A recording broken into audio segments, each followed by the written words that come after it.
Arkadaşlar merhaba. Bu forum TTMD'nin MTMD'ye bir anlamda kelime belki doğru olmayabilir ama imkan verdiği, izin verdiği, görev verdiği bir forumdu. Bu nedenle ben mekanik sektörü içerisinde müteahhitler olarak da mutlaka bir şeyler söylemek istiyorum. Ama bu arada çok duyarlı davranarak bana bir not geldi. Sayın Fatma Çölaşan'ın tasarımla ilgili bir eksiklik var ise ben en azından bir şeyler söyleyebilirim diye. Kendi süremden birazcık süre bırakarak bir 5 dakika en azından bir şeyler söylemesi için Fatma Hanım'a da söz vermek istiyorum ama ben de Mekanik Tesisat Müteahhitleri Derneği adına bir takım şeyleri burada iletmek istiyorum. Zaman biraz olsaydı teknik konulardan önce başlayacaktım ama zamanın çok kısa olması nedeniyle ben teknik konuları defalarca aşmış başka sorunlarımızı burada gündeme getirmek mecburiyetindeyim. Hakikaten sektörümüzde mekanik uygulama anlamında çok ciddi sorunlar yaşar noktadayız. Bunu öncelikle vurgulamak istiyorum. Bu hepinizin bildiği bir karikatür. Ben bunu geçiyorum, değerlendirmiyorum. Konumuz bu. Biraz hızlı geçeceğim. Arkadaşlar biliyorsunuz biz sektör olarak bir işi yaparken işte yatırımcı, işveren ve ana müteahhit grubu, proje yönetim grubu, tasarımcı grup, imalatçı, tedarikçi grup, uygulamacı, mekanik işler müteahhiti veya sevgili Hüseyin'in ifadesiyle taşeron veya uzman ekip de diyebilirsiniz. Bilmiyorum nereye kadar yuvarlanacak ama işletme ve bakım ve bunların dışında da üçüncü gruplar ve danışmanlardan oluşan bir grupla bu işi yapıyoruz. Katılımcıların tamamı bunlardan oluşuyor. Bu grupların her birinin kendine özgü tavır ve davranışları var. Artık bir binayı yapmak, bir uygulamayı yapmak ve bunun içinde mekanik işleri yapmanın Türkiye'de dünyanın dışında tamamen, bunu tırnak içinde söylüyorum, bilinen pratiklerden uzak bir kültür oluştu.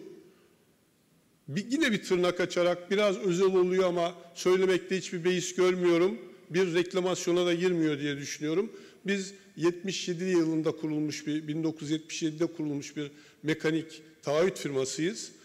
Çok sayıda iş yapan bir grup değiliz. Bu tarihe kadar yani işte kaç yıl oldu ise 77'den bugüne en azından 40 yılın üzerinde 200'ün üstünde büyükçe sayılan iş yaptık. Bu 200 işin içinde 2 tane işimizde zarar etmişizdir. Bir tanesini biliyorum ama ikincisi de vardır mutlaka. Şu anda 3 tane iş yapıyoruz, 2 tanesi zarar. Ve bir bulutun içerisinde gidiyoruz. Biraz önce arkadaşlarım da kısmen bahsetti. Arkadaşlar bütün bu gruplar aslında kullandığı girdiler bunlar. Hepimiz bilgi, yönetim, iş gücü, finans, ihtiyaç kaynaklarına ulaşım ve basiretli yaklaşım. Ben bir kelime aradım, bir saatte bulamadım. Sonra basiretli yaklaşım dedim. Bu bilinen pratikler dediğimiz etik, ahlak, uygulamalar, kabul edilmiş yönetmelikler hepsini taşıyan bir ifade olarak ben bunu algıladım. Bilgi, yönetim, iş gücü, finans, ihtiyaç kaynaklarına ulaşım. Bunlara baktığımız zaman geçmişten 70'lerden bugüne kadar geldiğimiz zaman bilgi ulaşımı çok kolaylaştı ancak maalesef değersizleşti. Ben böyle algılıyorum. Bilginin artık bizim yaptığımız işlerde direkt bir etkisi maalesef bulunmamakta. Yönetim, genelde yönetim gruplarıyla yapılmakta. Bizler de ben bunları biraz açmaya çalışacaktım ama şu anda o düşüncemden vazgeçtim ama girdilerimiz bunlar.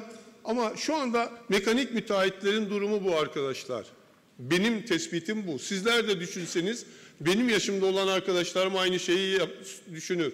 Yani şunu diyorum, 1970'lerde belki çok daha az sayıda, çok daha güçlü, her yönden iş yapım, bilgiye ulaşım o kadar zorken dahi, yani birkaç tane firmayı hemen sayabilirsiniz. İşte Alarko var, Tokar vardı, Senlikel vardı, Sungurlar vardı. Bunlar dev firmalardı arkadaşlar. O tarihlerde bu firmalar her yönüyle ciddi büyük gruplardı. Bugün baktığınız anda işte 90'lara doğru, 2000'lere doğru daha küçülen boyutta firmalar haline geldik. Daha çok sayıda ama gücü, finansı, iş gücü, her şeyi daha küçük, kredibilitesi daha küçük firmalar haline geldik ve bu hızla gidiyor. Tahmin ediyorum ki herhalde böyle giderse 2020-2030 yıllarında işte 1990'da alt taşeronu olarak kullanılan firma niteliğinde firmalara kalacak mekanik tesisat müteahhitliği. Şimdi beklentiler ve sonuçlar nedenleri, ben pek çok neden teknik, idari sayılabilir ama normal olarak beklentiler amaca uygunluktur, teknik uygunluktur, enerji ve çevreye, ekonomik uygunluktur, güvenilirliktir, test edilmiş, raporlanmış, kayıt altına almış tesisler yapmaktır. İşletme ve bakım anlamında gerçekten rahat işletilebilen, yine ben bu cümleyi çok seviyorum ve çok kullanıyorum, bilinen pratikler tarafından kabul görmüş, yönetmelik esaslarında yapılabilen, ulaşılabilen veriler diye algılıyorum ve tabii ki sürdürülebilir olması. Biz bunları bekliyoruz aslında. Ama sonuç şöyle, teoride çok iyiyiz. İşte BİM'dir, İBDA'dır, yok bütünleşik tasarımdır, işte yangındır, işte yangın stoplarıdır, her bir noktada enerjidir, her noktada fevkalade donanımlı elemanlarımız, gruplarımız, yapılarımız, üçüncü gruplarımız, bilgi alacağımız, paylaşacağımız arkadaşlarımız var. Ama saha bana göre çok kötü. Sahada bunun sebebi sonuç olumsuz, bunun sebebi çevrimlerin kapatılmamasıdır diye düşünüyorum. Çevrimler nasıl kapatılmıyor? Şöyle kapatılmıyor. Bunları biliyoruz, konuşuyoruz, yazıyoruz ama en sonunda basiretli bir denetim sistemi kuramıyoruz. En sonunda raporlanmış, kayıt altına alınmış, ölçülmüş, aşamalarını tabii pek çok dertler sayabiliriz ama bir defteri kapatamıyoruz. Açmasını biliyoruz. İlk başlarda çok güzel yaklaşımlarda da bulunuyoruz. Teoride de çok iyiyiz ama sonuç maalesef olumsuz. Nedenleri, bence birinci neden basiretsiz tüccarlar. Hep bütün gruplar için söylüyorum. Bütün katılımcı gruplar için söylüyorum. Geldiğimiz nokta anlamında liyakatın değersizliği, bilgi, beceri, standart, yönetmelik ve benzeri dolaylarda biraz önce söylediğim çevrimin kapatılmaması. Yani sonucun bir kayıt altına alınarak ya ben bunu yaptım diyebilecek bir denetleme sistemimiz yok arkadaşlar.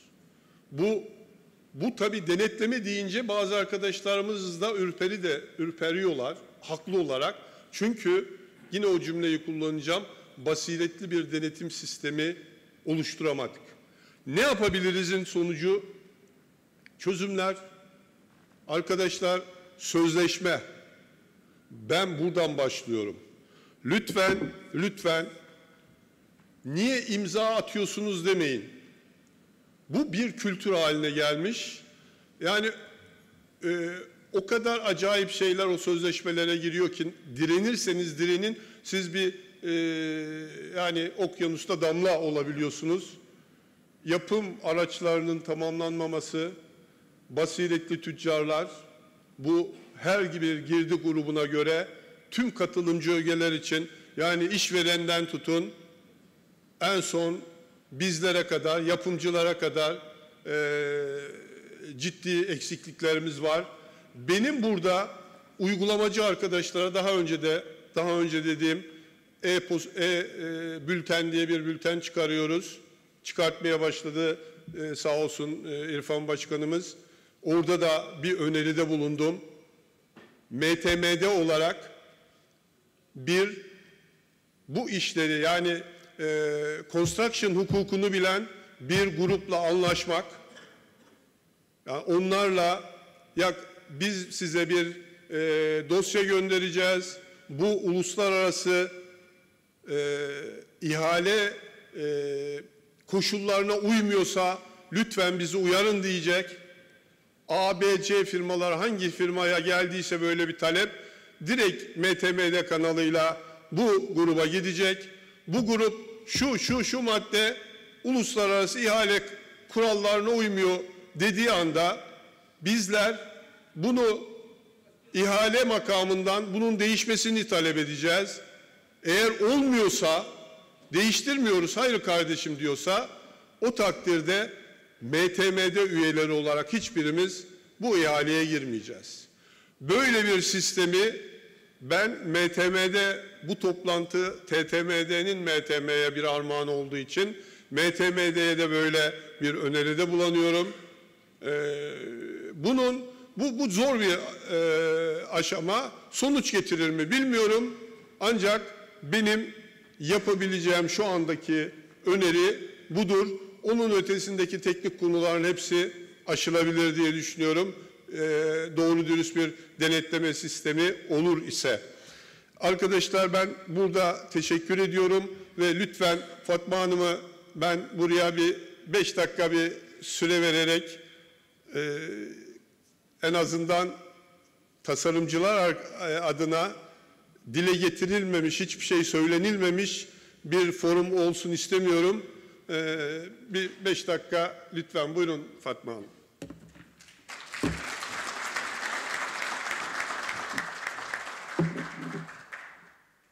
Teşekkür ederim Sayın Başkan, bana bu süreyi verdiğiniz için. Arkadaşımın önemli bir işi olmasa mutlaka katılırdı diye düşünüyorum. Burada da tasarımcılar adına bir şeyler söylemek lazım. Ben aşağı yukarı 40 yıldır, 44 yıllık bir mühendisim. Orta Doğu Teknik Üniversitesi'nden mezun olmuş. 39 yıldır da bir şirketin sahibiyim. Büyük ölçüde de tasarım yapan. Aynı zamanda Müşavir Mühendisler Uluslararası Federasyonu'nun yönetim kurulu üyesiydim. Dünyada bu işler nasıl yapılıyor biliyorum. Ayrıca Avrupa Mühendislik Federasyonu'nda da çeşitli komitelerde çalışıyorum. Avrupa'da da bu işler nasıl yapılıyor biraz biliyorum. O nedenle bir şeyler söylemeye çalışacağım. Hayatımda ilk defa hazırlanmadan bir konuşma yapıyorum. Onun için söyleyeceklerim eksik olabilir. Yanlış olmayacak ama. Sabrınıza da şimdiden teşekkür ediyorum. Kısa yapmaya çalışacağım. Türkiye'de 186 tane üniversite var şu anda. Geçen gün televizyonda dinledim. Bunlar iyi eğitim verebiliyorlar mı? Birincisi bu, mühendislik eğitimi. Hangileri iyi eğitim verebiliyorlar? Ve şunu söylemeye çalışıyorum, iyi bir tasarımla kötü işler yapılabilir. Ama kötü bir tasarımla iyi işler yapmanın, iyi inşaat yapmanın hiçbir şekilde imkanı yoktur. O projede düzeltiliyor sanılırsa da düzeltilemez. Çünkü teorik bilgiyle dizayn yapmakla yerinde bir şeyleri düzeltmenin çok büyük bir farkı vardır. Tasarımcıların sorumluluğu nedir diye konuşursak, tasarımcıların hem sorumluluğu yoktur Türkiye'de şu anda hem de yetkileri yoktur. Çünkü bu sorumluluğun alınması yıllardır dayanan tecrübelerime 92'den beri savaşıyorum ki burada bir mesleki sorumluluk sigortası mecburiyeti olsun alınan işlerde. Mesleki sorumluluk sigortası mecburiyeti derken de sakın sertifikasyon anlaşılmasın. Çünkü bizim devletimiz herkese ve odalarımız sertifika vermeye meraklı. Bu sertifikalar hemen yozlaşır. Dolayısıyla biz teknik müşavirlik sektörü olarak tasarımcılar dahil bir sertifikasyonu istemiyoruz. Olursa da zaten kabul etmeyeceğiz. Onun için mesleki sorumluluk sigortasını şöyle anlatayım. Bu otomobillere yapılan bir kasko sigortası gibi bir şey değildir. Bu bir caydırıcılık içeren bir sigortadır ve bir kalite belgesidir. Dünyadaki bütün gelişmiş ülkeler istisnasız tasarım hizmetlerine mesleki sorumluluk sigortasını uygulatarak, yani bu sigortayı almayan iş alamaz şeklinde uygulatarak kaliteli tasarımlara ulaşmışlardır. %100 kaliteli tabii ki her zaman diyemeyiz, elbette yanlışlıklar olur ama bu işin kurtuluşu sadece mesleki sorumluluk sigortası olmayan insanların özel sektöre veya şirketlerin özel sektöre veya kamu sektörüne iş yapamamasıdır. Bizim bahsettiğimiz zorunluluk. Yoksa size sertifika vereceğiz, bu işte sigortanız olsun, o zaman müşavirsiniz demek değildir. Şimdi neden kötü tasarımlar yapılıyor? Çok kısaca değineceğim. Bir defa mimar, mühendis ve müteahhit ilişkileri son derece, nasıl söyleyebilirim, sakat diyeyim açıkçası.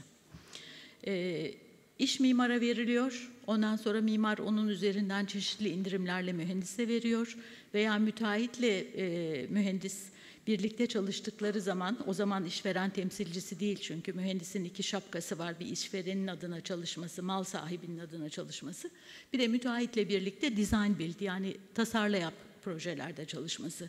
Burada bile mühendisin rolü müteahhitle bir konsorsiyum ortağı olmamasıdır. Yani müteahhit işi alır, ondan sonra da serbest pazarlıkla taşeron şeklinde tasarımcılara verir. Verilen süreler yetersizdir dizayn için. Amerikalılar dizayn süresini, o projenin elde etme süresinin toplamının 1/3 olarak tespit ederler. 36 ay ise 12 ayı tasarım süresidir. Bizde ise neredeyse bizim işverenlerimiz dün ver projeyi diye, bu işin şakası dün ver demektedirler. Dolayısıyla süre son derece yetersizdir. Düşünüp İnovasyon da koyup işin içine doğru düzgün tasarımlar yapmak için süre çok yetersizdir. Hizmet bedelleri son derece yetersizdir. Giderek de daha yetersiz hale gelmektedir. Çünkü maalesef benim meslektaşlarım da mesela altyapıcıların, inşaat mühendislerinin sorumlu oldukları, olmaları gereken altyapı işlerini bile üzerlerine almaktadırlar. Farkında olmaksızın belki. Mesela bir rögar dizaynı hiç bizim işimiz değil. Veya yangın hidrantı dizaynı hiç bizim işimiz değil. Veya mekanik cihazların deprem güçlendirmesi hiç bizim işimiz değil. Ama zaman içinde bunlar bizim meslektaşlarımız tarafından yüklenilmiştir ve karşılıksız olarak yüklenilmiştir. Yapımcı ve tedarikçilerin bizim yaptığımız yanlış tasarımları, kötü tasarımları düzeltmesi bu sektörün giderek güçsüzleşmesine neden olmaktadır. Yani biz yanlış tasarım yaparız, sorumluluğumuz yok, yetkimiz de yok zaten. Bu tasarımları işte klima üreticisi, satıcısı düzeltir veya işte müteahhit yaparken düzeltir. Böyle bir şey olduğu zaman doğru düzgün tasarım yapan ve yapamayanlar birbirinden ayrılamamaktadır. Yani bizim yaptığımız yanlış işler sürekli sizin tarafınızdan düzeltildiği takdirde bizim dönüp de kendimizi düzeltmemiz mümkün değildir. Kontrollük de verilmemektedir. Genellikle kamu sektöründe kamu yapmaktadır bu kontrollüğü. Dolayısıyla tasarımcının burada bir deneyim elde edilmemesi de bir negatif şeydir. Ayrıca bir müteselsilen sorumluluk denen teknik müşavirlik firmaları için müteahhitle birlikte müteselsilen, biz müteahhitin aldığı bedelin %1'ini falan kazanıyoruz. En fazla 3'ünü kazanıyoruz. Kontrollük de dahil. Müteselsilen sorumluluk. Ne oluyor? Türkiye'ye bir kriz geliyor. Müteahhit kaçıyor. Biz ondan da sorumluyuz. Dolayısıyla firmalarımız büyüyemiyor, gelişemiyor. Doğru düzgün eleman istihdam edemiyor. Ve bunun gibi birçok dert var. Bunlar sadece otururken aldığım notlar. Ben teşekkür ediyorum. Bu kadar söyleyeyim bugün. Çok teşekkürler Sayın Çöreşan. Çok teşekkürler. Sağ olun. Arkadaşlar şimdi biliyorsunuz forumdan sonra da bir şey var, etkinlik var. Onun için çok sıkı takip ediliyorum. Bitirmek istiyorum ama tabii birkaç soru alacağım. Hüseyin tabii müzmin el kaldıran arkadaşımız. Buyurun. Buyurun. Şeyim var. Buyurun. İki tane şeyim var. Bir, keşke bizim sizlerle sorunumuz yok. Yani sizler zaten iç içeyiz. Bu gemi su alırsa hep beraber alıyoruz. Tabii devlet en büyük yatırımcı, bir de işveren. Bu devlet ve işveren ayağı olmadığı sürece ne soracağız? Soracak da çok bir şey yok. Yalnız ben iki şey soracağım. Fatma Hanım söyledi. Yıllardır ben de savunuyorum. Sanıyorum Şinasi Bey dedi ki projeci doğru yapmıştır. Eğer projeci işin başından sonuna kadar sahada duracaksa projeci doğru yapmıştır. Sorumluluğu alır veya sigorta varsa alır. Ama bunun bütün yükü sonuçta bizlere kalıyor. Çünkü işi teslim eden biziz. Yükü dedim. Yükü demedim mi? Bir bununla ilgili açıklayıcı ne dersiniz? İkinciyi de Işık Bey'e soracağım. Otomasyoncu uygulamacının yanında, yani altında, neyse yani olursa mı daha iyi çalışılır? Otomasyoncu ayrı olursa hakikaten bir karmaşa mıdır? Tayfun abiye çok teşekkür ediyorum. Çok güzel şeyler söyledi. Biz de onu istiyoruz. Zaten bu Tayfun Bey'in açıkladığı her şey uluslararası projelerde var. Biz de bunları yaşadık. Sizlere soracağım başka bir şey olamaz. Çok güzel anlattınız. Teşekkür ederim. Teşekkürler Hüseyin'cim. Evet. Şurada evet direkt konuşabilirsiniz. Konuşabilirsiniz de. Tamam, ses var. Oradan açın. Evet. Mikrofonu açar mısınız lütfen? El mikrofonu. Ses. Pardon, çok patladı. Sevgili Hüseyin Bey, sorduğunuz sorunun zaten yanıtı pratikte şöyle işlemekte. Eğer tasarıma yönelik herhangi bir şey olmuş ise, buradan artacak bir malzeme var ise ve namuslu da bir işveren var ise ve hele ki bir de işin doğru yapmaya çalışan bir proje yönetimi var ise bunu tespit edip zaten change order'larla gereken ödemeyi yapar. Size de o noktada da gereken süre uzatımını da verir. Bunun ötesinde eğer bir yük kalıyorsa geriye, bu dediğim gibi firmalarımızın işveren karşısında sürekli olarak içeride kalan parasını bir türlü alamamasından kaynaklı olan, o anda kavga ederse şayet, biraz önce anlattığım örnekteki gibi ekonomik sürdürülebilirliğini yitirmek riskinde olduğu için çoğu kez de hiç direnmeden tabii ya ne olursa yaparız noktasına gelmesidir. Bizler, bizim kültürümüzde olan, biz gibi çalışan proje yönetim firmaları bu noktalarda hakkaniyet noktalarıdır. Dediğimiz gibi ben tekrar söylüyorum, proje yönetimleri işverenin bir size baskı aracı değil, bir ortada hakem, bir hakkaniyet sağlayıcıdır. Olması gereken de budur. Bizim kültürümüzde de kendi firmam içinde bildiğim doğru belli çalışan firmalar da bu kültürü böyle uygularlar. Teşekkürler. Buyurun Işık Bey.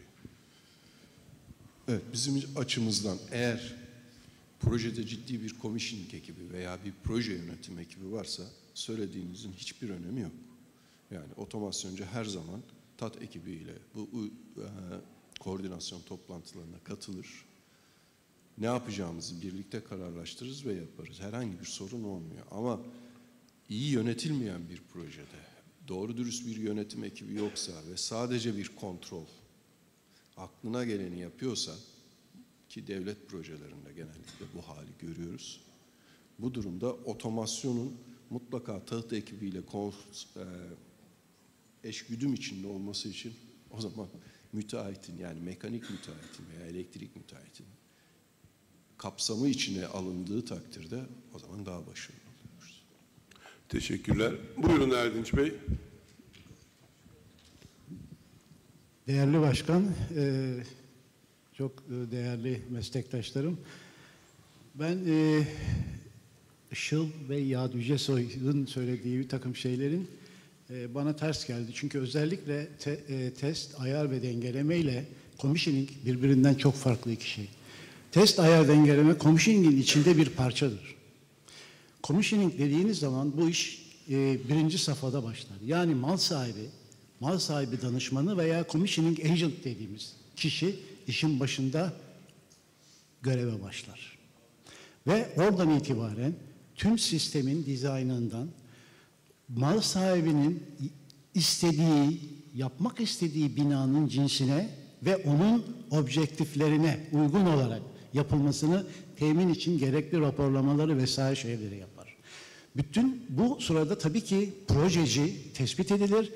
Tasarımcı ile birlikte commissioning agent tüm iş boyunca işin başında olur. Test ayar dengeleme sadece işin sonunda yapılan ve bunu da commissioning agent'a kabul ettiren yahut onun gözetiminde yapılan bir iş olarak şey yapıyorum. Bu konuyu düzeltmek istedim. Onu teşekkür ediyorum. Tabii ben Şükrü Bey'e ileteceğim. Çok farklı şeyler söylemediğiniz bir anlaşım hatası olabilir. Buyurun. Proje yönetim komisyoniktir gibi bir cümle kullandınız. Orada çok karıştı. Hayır, proje yönetimi veya şu anda artık commissioning devreye giriyor dedim. Commissioning'in tanımını yapmadım. Beyefendinin commissioning hakkında söyledikleri doğrudur. Zaten ben tat anlamına baktığım zaman hiçbir zaman bunu söylemedim. Dedim ki proje noktasında, tasarım noktasında devreye girer. Sizin dediğiniz commissioning tasarımdan önce. Müşterinin taleplerinin tespitinden işletmeciye teslim edilene kadar olan bir süredir. Tat bunun içinde belli bir bölümdür ama tadı şuraya sıkıştıramazsınız. Bu da çok son derece yanlış bir tanımdır. Eğer tadı işin sonunda gel testini yap, komisyoncuya kabul ettir diye görüyorsanız o zaman zaten orada kaybediyorsunuz demektir. Komisyoningçi zaten bu tadı tasarım noktasında girmesi gerektiğini bilir ve o aşamada devreye sokar. Eğer ciddi bir komisyoning ekibi varsa zaten o zaman sorun çıkmaz. Neden proje yönetimi kelimelerinin tanımlamasını kullanmıyor? Türkçe gayet de anlaşılır. Siz söylediğiniz her şeyi içeriyor. Niye komisyoning diyoruz? Çok farklı şeyler. Pardon. Bir şey ilave edebilir miyim bu konuda? Buyurun, buyurun. Sonra Mustafa Bey. Şimdi bu önümüzdeki günlerde bu konunun çok önemli olduğunu özellikle vurguluyoruz ve bir kavram kargaşası olduğunu da sürekli olarak iddia ediyoruz. Nitekim bugün de şu anda da ortaya çıktı. Bu konuyla ilişkili özel bir teknik oturumumuz var. Dolayısıyla burada bu işle ilişkili çok ciddi sözü olacak olan insanlar var. Buralarda bu fikirleri geliştirdikten sonra bu kavramın tam anlamıyla yerine oturması ve işlerlik kazanması burada anlattığınız sorunların çözümü açısından birebir ilaçtır diye görüyorum.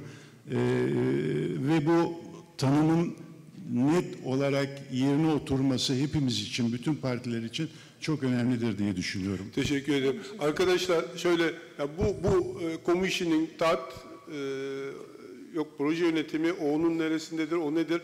Onu şu anda tartışmayalım lütfen, uzayacak. Mustafa Bey buyurun. Pardon. Şimdi ben bu konuyla ilgili bir şey söylemeyeceğim ama TAT çalışması Türkiye'de yerlerine oturdu. Commissioning'de iyi adımlarla İSKAV'ın önderliğinde TTMD'nin çalışmaları iyi gidiyor. Yalnız bu TAT çalışmasının yangın kısmı hem bizde, dünyada da çok eksik. Bizde de biliyorsunuz tasarımı, mekanik tasarımı, yangın damperlerini, fanlarını, basınçlandırma fanlarını mekanik tasarımcı yapıyor. Ama yangın ihbar paneli elektrikçilerin içinde, elektrik tasarımında. Uygulama da aynen böyle birebir. Mekanikçi sistemlerini kuruyor, sprinklerini, yangın damperlerini, duman tahliye sistemlerini, yangın ihbar panelini ve senaryonu elektrikçi hazırlıyor. Peki bu senaryoya uygun bu sistemler çalışıyor mu? Yok. Hatta bir adım ilerisi bu senaryoya uygun damperler açılıyor mu? Yangın damperleri, basınçlandırma fanları çalışılıyor mu? Bunu hem ekran hem sahada görmek. İkincisi de tatbikat. İşte geçen gün bir yangın çıktı hastanede. Ne senaryolar uygulanmış, ne insanlar ne yapacağını bilmiyor. Yani biri konforla ilgili, diğeri can güvenliği ilgili. Dünyada da bu eksiklik var. Onun için Abdurrahman Hocama burada çok iş düşüyor. Yangının tat ve commissioning çalışmasını yerli yerine oturtmamız lazım. TTM'de, MTM'de, İSKAV önderlik yapabilir bu çalışmaya. Katkı için teşekkürler. Vereceğim size ama beyefendiye ben söz vereceğim. Epeydir kalır. Ahmet Akçakaya, Makine Mühendisleri Odası İstanbul Şubesi Saymanı. Öncelikle bu sempozyumda emeği geçen herkese çok teşekkür ediyorum ve bu değerli katılımcıların da yaptıkları konuşmalar için çok teşekkür ediyorum. Ben de aynı zamanda bir projeci ve proje yönetim firmasında çalışıyorum. O yüzden meslektaşım değerli büyüğüm Fatma Hanım'ın söylediği oradaki bir kelimeyle ilgili söz aldım. devletin işte ve makine mühendisliği odasının, yani odaların her şeye sertifika verme niyeti olduğuyla ilgili. Biz böyle bir cümleyi kabul etmemiz mümkün değil. Her şeyi sertifikalandırmak gibi, yani gelişigüzel sertifikalandırmak gibi bir şey ne niyetimiz var ne de böyle bir şey uygulamamız var. Eğitimlerimizin kalitesi tartışılabilir veya içeriğini tartışabiliriz. Bununla ilgili uzun uzadıya bir oturumlar düzenleyebiliriz. Bunlar ayrıdır ama her şeye bir sertifika vermek gibi sözü kabul etmemiz mümkün değil. Onun dışında proje yönetim firması tecrübesi olarak Şinasi Bey'i desteklemek için şöyle bir şeyler söylemek istiyorum. Maalesef her şey gözüktüğü kadar kolay olmuyor sahada. Sizler her türlü yanlışı bulsanız bile, yani ben bazen şunu hissediyorum. Müteahhit firmanın, bu sadece mekanik müteahhitler olarak düşünmeyelim, ana müteahhitler olarak düşünün.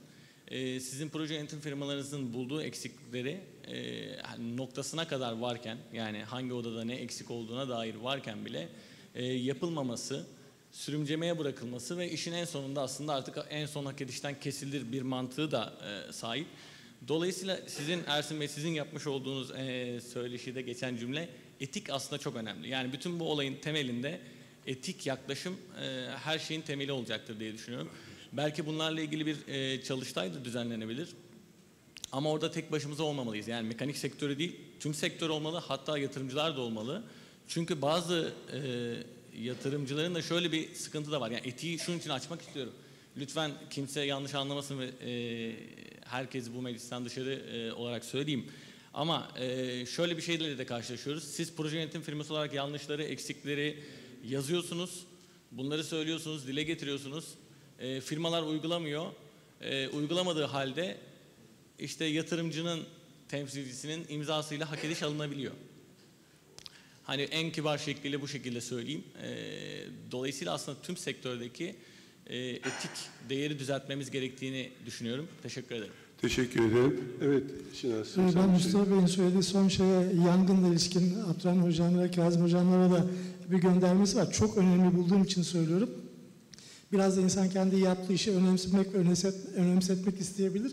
Maruz görüp, proje yönetiminin olduğu her yerde bizler bitmiş tüm binalarımızın senaryoya göre tamamının merdiven basınçlandırmalarının, make-up eğirlerinin, sinyallerin, flaşörlerinin, asansörlerin durup durmamasına varana kadar senaryoyu birkaç kez test ettikten sonra bunu da çok önemseyerek, asıl onun da insan yaşamı olduğunun bilinciyle, iş güvenliği ve insan yaşamı olduğu bilinciyle mutlaka ve mutlaka yapıyoruz.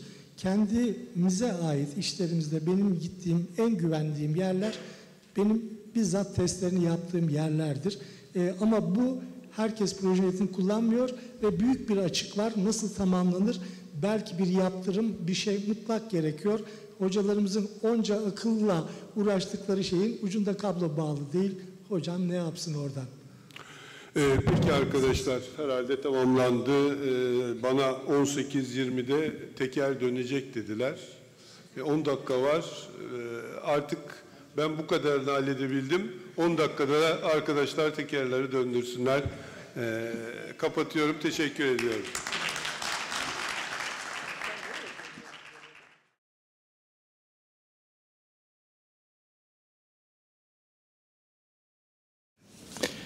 Günaydınlar, good morning for everyone. I'm very happy that you make it come here in time by using very heavy traffic of Istanbul. We have two distinguished invited experts, we say, in this morning. They will give us their papers. Also, we have supposed to be 8 presentation in the morning, poster presentation. I think they will be here in time. And the first speaker is Mehdi Yalariyat. He is an expert in tall, super buildings, I believe. Mr. Yalayarian, chair is yours. Thank you.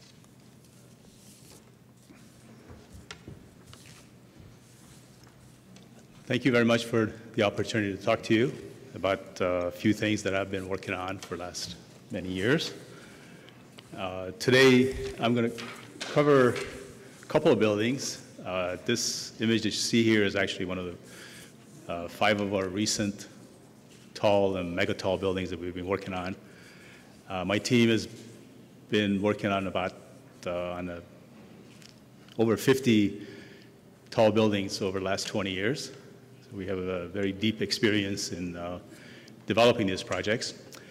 The projects that I've put on here is basically a collection of new ones that are under construction. The first one is in Dubai. It's a 333-meter tall building. It just broke ground. We are building piles for the project right now. It'll come up as part of the bigger development. The next project is 435 meter tall, and that's in Gorky, Kazakhstan, Chechnya, I'm sorry. And then the next one is the Chengdu project, which is under construction. It's just starting to put window wall on the project. That's 468 meters, and these are, again, ratings by Council of Tall Building over Habitat. It's the number 20th tallest building in the world. And the next one is the Wuhan Tower. It's a 636-meter project, and that's the number 3 tallest. Currently topped out. It's a steel building, composite, and I will be talking about that one a little bit. And then the last one is Jeddah Tower. Most of you have heard about it. It's over a kilometer tall, and we're on about 63rd story right now in construction. So I'll be talking about the last 2 a little bit more because they cover most of the mega tall projects and the type of designs that goes with that. Our philosophy for these type of projects is very unique. We are usually involved very early in the project to make it successful and make it more sustainable. We believe in early involvement in the project. So our method is basically getting involved with the architect and developer as day one when they start planning these things, so we can help shape the project to be more efficient and more constructible. With this process, we have developed over years a method that we call achieving the highest performance project. The same methodology applies to net zero buildings that we work on. It basically has 3 major steps. The first step is reducing the load requirement for the project. The second would be to applying more efficient equipment. And then the third one would be applying expensive technologies. So that's a very unique approach that we use. For any project, we look at climatic conditions day one to look at where the project is, what the development requires, and take sort of lessons from the climatic conditions and be able to formulate solutions for it that's appropriate. So this is essentially a methodology that we use for every project. I just wanted to outline here. Wuhan Tower in China is a 636-meter project. It's a mixed-use, 300,000 square meter development. Has office at the base for the first 2 zones. Then it has an apartment, hotel component, and then some residential and a club at the top, which is a unique area, and it is a glass dome essentially that we need to deal with. This project is currently topped out. The reason I put this up here is because there's the uniqueness in tall buildings. This particular one is composite structure. The next one we talk about, Kingdom Tower, is going to be all concrete. Each one of these buildings are different in how we deal with them on MEP side of this. So looking at this project, we have basically multiple technical levels throughout. Picture these tall buildings as a series of smaller buildings set on top of one another. That's really the basic concept that we use to develop these. So as you can see on the chill water side, it's a very critical process for us to go through to make sure that the pressures are maintained within the right range of the acceptable for the equipment. In this case, we have 2 sets of pressure brake, and you can see there's a smaller one in the middle at the top, and that one is really put in there for hotel and other components, because we all know that most hotels and residential, they use fan coil units. So because of the fan coil units, you want to be less than 10 bar on those units to make them more economical and make them more adaptable to the project.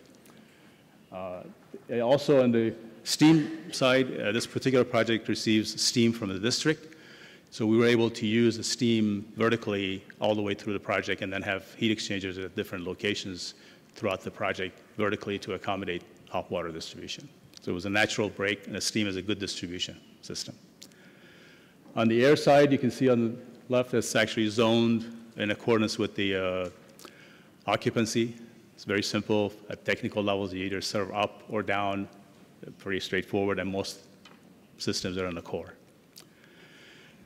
Talking about the technical level, this is an area for the air handling units, although the floors are very complex, has a lot of other elements in them. You can see here there's actually water storage tanks, electrical, and this corner here is the fan room, which I've rotated here, but you can see that these technical levels are not really useful levels from a space standpoint. They're there for structural reasons, and they have bracing. They're very complex, small areas that you need to deal with. So most these tall buildings, super tall buildings, have those spaces that are structural transfer system being used for mechanical and electrical equipment. So it makes it very difficult to fit into these spaces. It's not a simple task. It takes a lot of effort between all the disciplines, architects, structural engineer, and us to be able to accommodate that. The same applies at the base of the building. This is a chiller plant at the base of this building in China, Wuhan Tower. It's a very complex base, podium, has a ramp on the side. Here, you can see this is actually a car ramp for the parking. So the chiller is built around that. And as you can see here, we have to examine, this is a particular chiller, and we have to examine to see how that chiller can be relocated or installed day one, because once the structure is up, it's difficult to maneuver these equipment. And over the life of the project, we want to be able to relocate those equipment and replace them. So it's very important to plan accordingly in these buildings.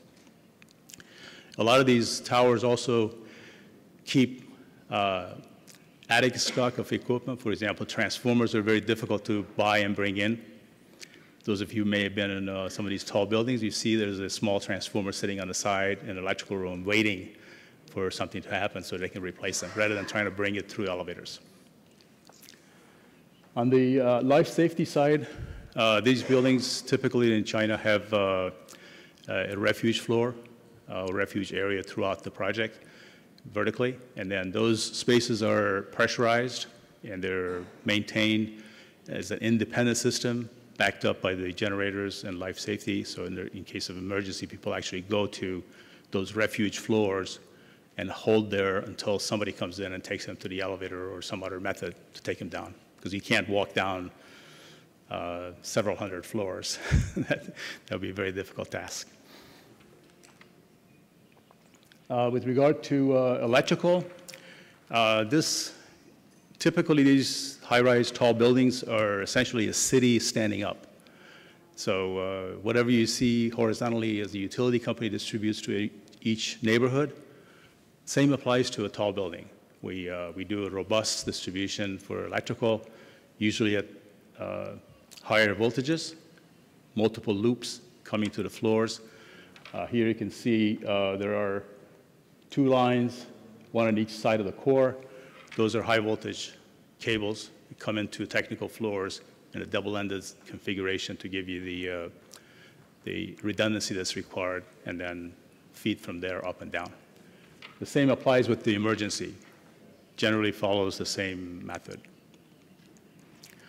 Again, generators accommodating for these tall buildings is a difficult task.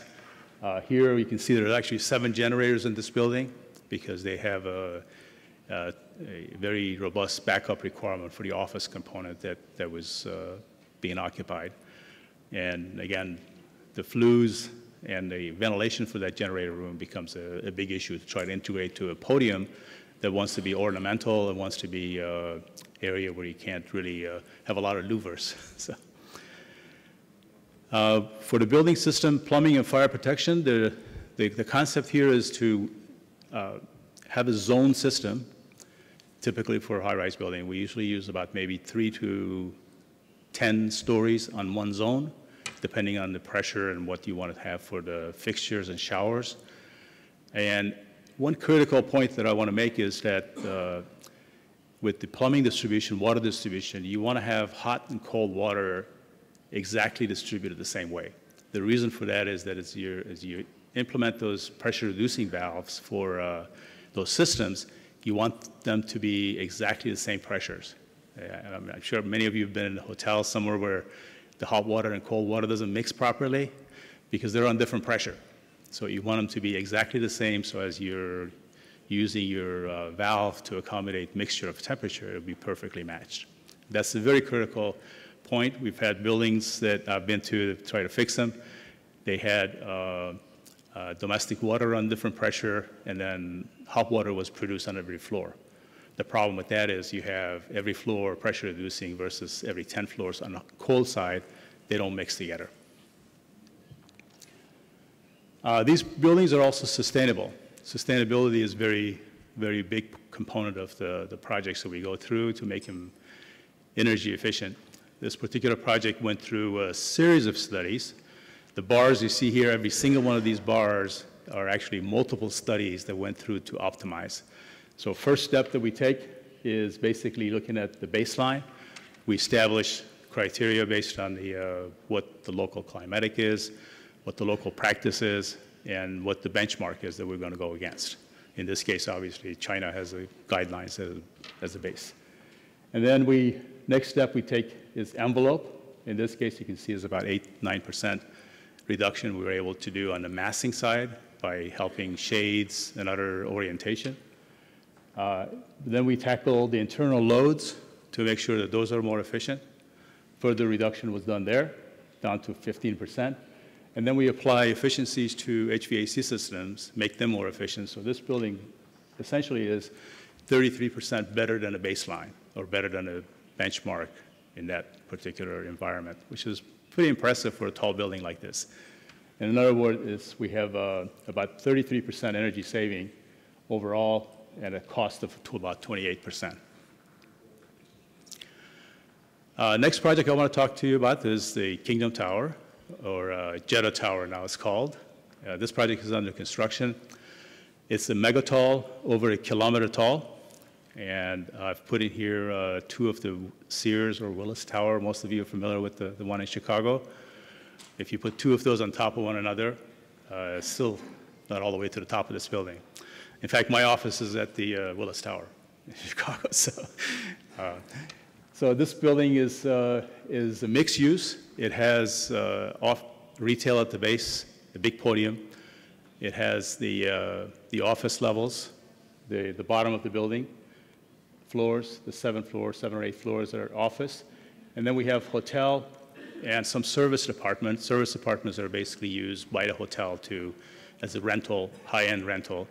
And then above that, we have 5 levels of luxury residential units. They're condominiums. And there are 5 levels because as you go higher, the prices get higher and the luxury becomes bigger. Your units are actually bigger mix and so forth. So there is actually an empty portion of the project. We call it void space. Those are designed for homes in the sky. They're actually not finished.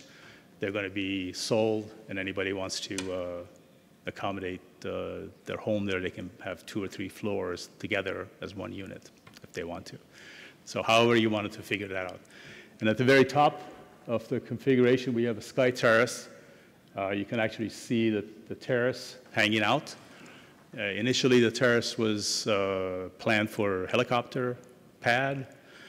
Unfortunately, no pilot wanted to land that high and against the building, so it ended up to be a terrace. It's an outdoor terrace, can accommodate up to 500 people, and it has a glass bottom. So if you're walking on there, you see all the way through. So very unique space.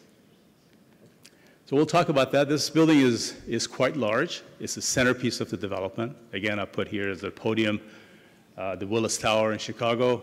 The site footprint is that block. The dotted line is actually full block, and that's the building. So in comparison, you can see how this compares to a large building. These buildings, as I indicated, they're catalysts for development. They're not really built for the building itself. They're built to attract people. They become a centerpiece. Most of you are familiar with what happened in Dubai. This picture here is Dubai Towers, or actually Burj Khalifa now. And it was built, sold, and not very many people occupied them. Still not occupied fully, but what it did, it brought a lot of business around the site. A lot of development took place there, and that's become a really attraction. The same is going to apply at the Jeddah Tower. It's the centerpiece of the development for 120,000 square meter space, or 120 million actually. So looking at these, they're basically creating a density in the area, and they become sort of an economic engine for that particular development. The tall buildings, as they get taller and taller, they have actually different climatic conditions. What we call is upper climatic weather data. As you go up in elevations, the temperature drops cooler. Those of you who have been on a plane, you know that outside temperature that shows is about 56 to 60 degrees below zero. And that's actually what we call this jet stream here, which is really this zone, about 10 to 20,000 meters. Anything below that, fortunately, that's a straight line variation. However, in this particular building that we're involved with, at Kingdom Tower being about a kilometer tall, we have roughly about 5-degree difference from the bottom to the top in degree C. So we need to take advantage of that for our systems design. So what we did here, we created separate design conditions for the project. The ASHRAE design is at 41 degrees C. You can see at the top level it's about 35.8 degrees C. So it has about 40% reduction in fresh air load. So all the ventilation systems at the top of the building are actually more efficient than one at the bottom. It also has 30% lower thermal gain from outside because of the temperature difference. One point I want to make that although the temperature is cooler at the higher levels, the outside air is much cleaner. Therefore, your solar intensity is higher. So you need to take both of those into account. What we call is atmospheric turbidity is actually less on the outside of the higher level. So this was actually a very useful approach for us. Helped us to economize the systems for the project. Other sustainability for this project is basically the building by nature of its shape. It's a three-leg kind of configuration with primary leg, you can see here, almost pointing north. And what it basically does, it makes the south facade is a cave facade. It's actually vertical, so the sun is always overhead. And the legs of the building actually shades itself as the sun rises in the morning to the afternoon. So the shape is very, very efficient. You can see the configuration here in the solar. And also, these are actually, looking from the top, we have canopies over the entrances to accommodate shading because the building has a reflection that reflects into the drop-off area. So those come with their own shade. Looking at the configuration, this is actually construction photos. And if you notice here, in the morning, we have essentially this portion of the building. The sun is actually shining on this leg. And these are in the shade, that's in the sunlight. In the afternoon, there's an opposite. And during noon, the sun is overhead. And if you notice, this building is structurally the way it's configured. We have a solid wall on these ends because those are shear walls. So there's no solar gain there. And that was purposely done for efficiency reasons. So super tall challenges in an MEP design is numerous. I'm not going to talk about all of them, but we'll cover a few. Every super tall building, new from scratch, has never been done. So it takes the technology from a previous design and carries it to the next level. It requires a lot of collaboration between the architects and engineers and also manufacturers.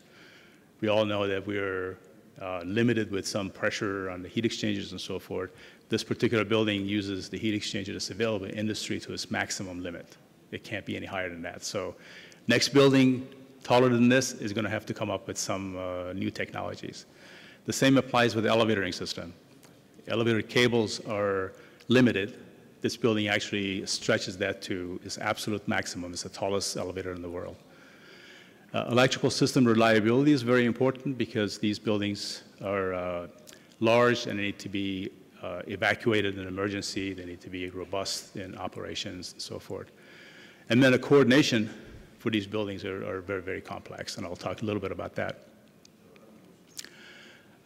Talking about the pressures, this building is configured in a way where we are at the end user, we're about 10 bar, and those are essentially fan coil units. So we wanted to use a standard fan coil system to make it economical and make it inexpensive to build, and also something that's readily available in industry. So all practical purposes, the residential systems are all these what we call tertiary systems. They're on their own heat exchanger. They're all less than 10 bar.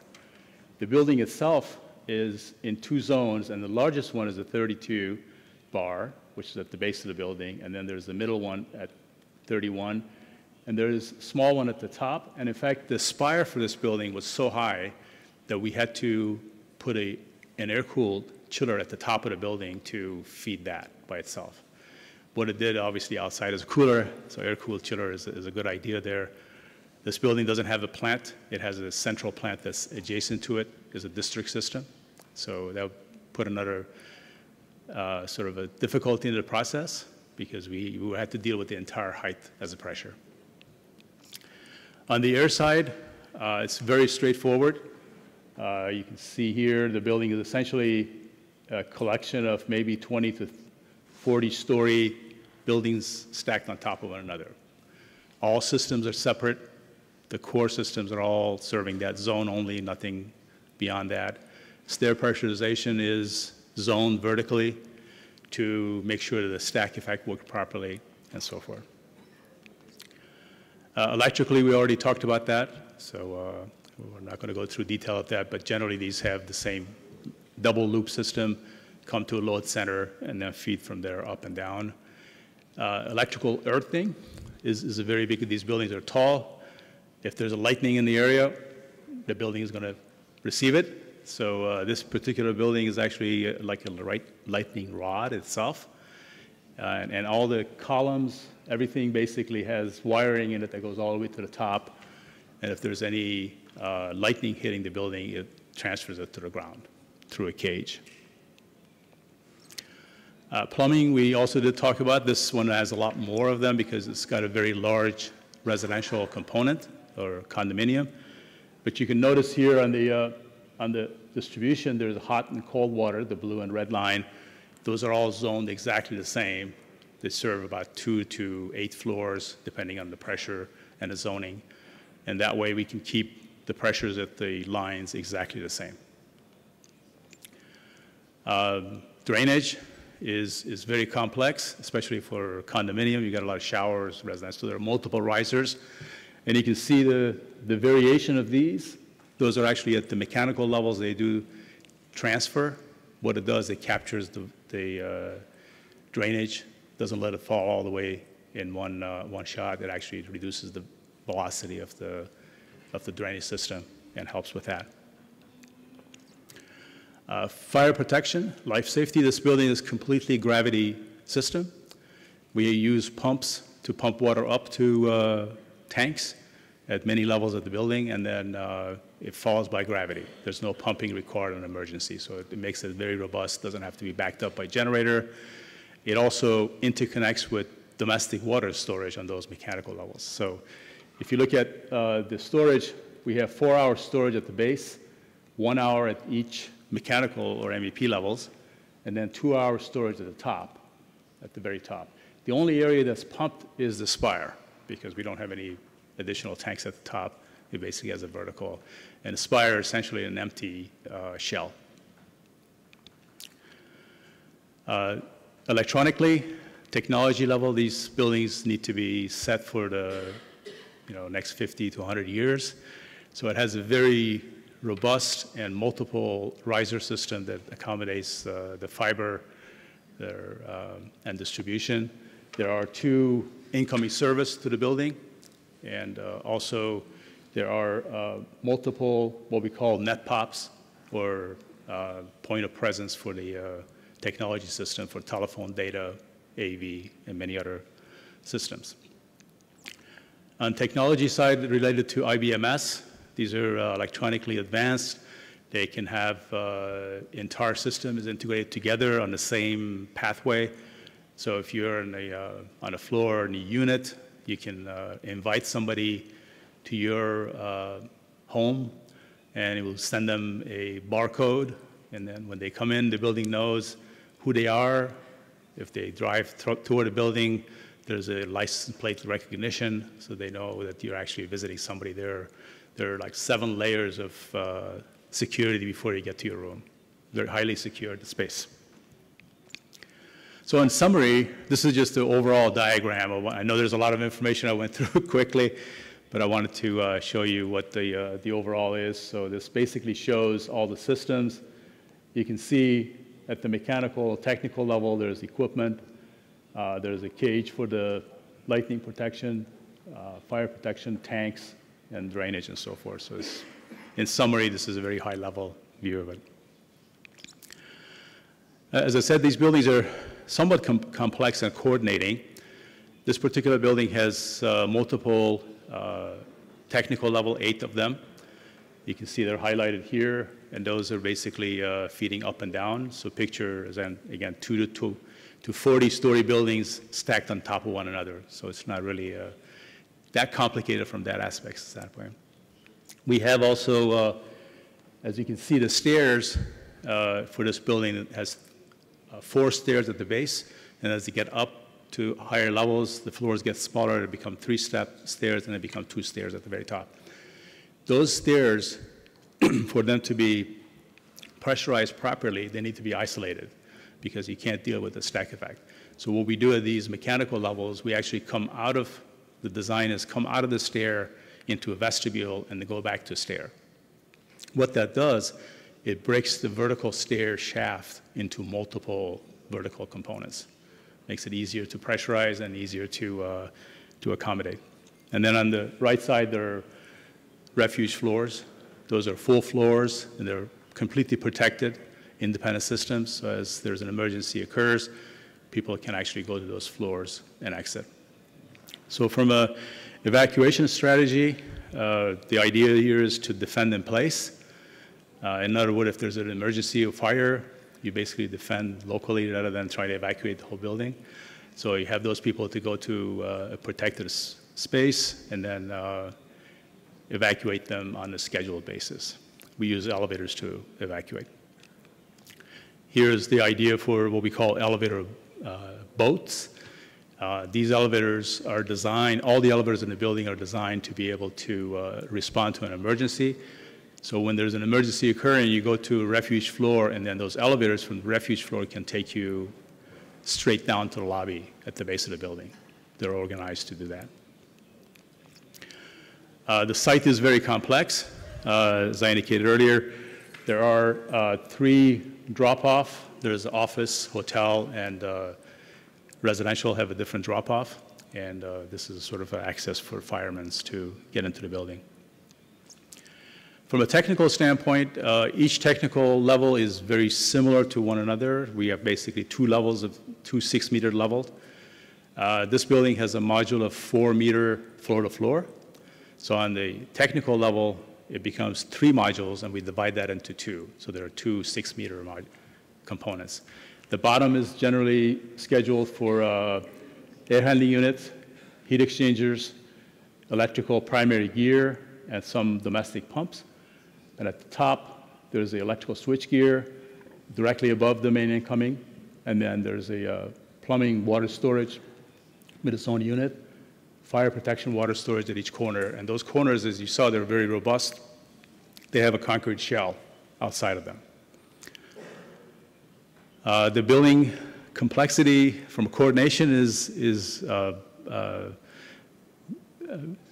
difficult task. In this case, we have about 19,000 holes that are through structure that we have to coordinate individually with the structural design team because they have to frame them individually and be able to know how it works with the structure. So it took about a year to coordinate 19,000 holes in the project. We talked about stack effect. Stack effect is a very unique phenomenon with the tall buildings. It means that as in a cold climate, the cold air that comes into the building warms up, and by heating up, it adds to its buoyancy, rises up in the building shafts, and want to escape at the top of the building. So that's a very simple concept. In hot climates, the outside is warmer than inside.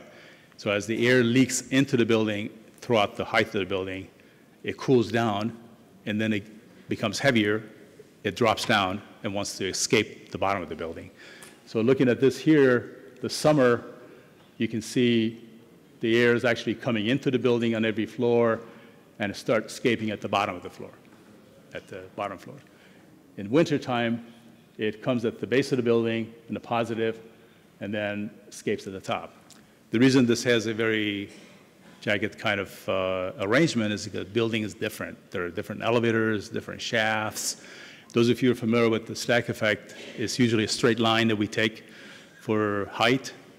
That's not true in tall buildings because we have so much variation in elevators, stairs, components, and walls. That's why it becomes something like this. So we do a very detailed study on these buildings to identify areas we want to tighten, we want to create lobbies and so forth. This particular chart actually is for Jeddah, which is the green line, and then red is in Chicago, blue is in Jakarta. You can see that Jakarta is a very nice temperature, so there's really not much variation. These high-rise buildings work really well in Jakarta, but not as good in Chicago or Saudi Arabia. What we also did here, because the spire was empty at the top, we took advantage of the stack effect to ventilate the spire. What we basically did there had a significant amount of studies done to be able to take air at the base and be able to let it rise up by heat and vent at the top. And what we did, because this is a concrete structure, it's not desirable for it to increase in temperature and decrease in temperature more than 10 degrees C. That's the limitation the structure wants to have. Otherwise, you have too much expansion and contraction that will crack the system. So we came up with the idea that was basically sustainable. There was no motor or system was involved. We had damper system that would actually maintain no higher than 10-degree delta at any time during the day. Because in desert, during the day is very hot, at night it gets cold. We were able to manage that so the structure remains the same. And as you can see here, the outdoor deck also has holes in it. Those are glass floors to look down. The stack effect best practices for the project is to create it. The first step is really create two lines of defense. On any floor, those of you get involved with these projects, make sure the core has two separations to the outside, either a lobby around the core, and obviously the exterior wall is the first one. So that's the first practice. Vertically zoning them is very important. So your shafts are actually 20, 30, 40 stories, not all the way to the top. That goes a long ways. You want to have a continuous curtain wall system. The ceiling, this building has a, as I said, 4-meter module, and all the panels are essentially the same for the exterior wall. It was easy to accommodate the continuous arrangement.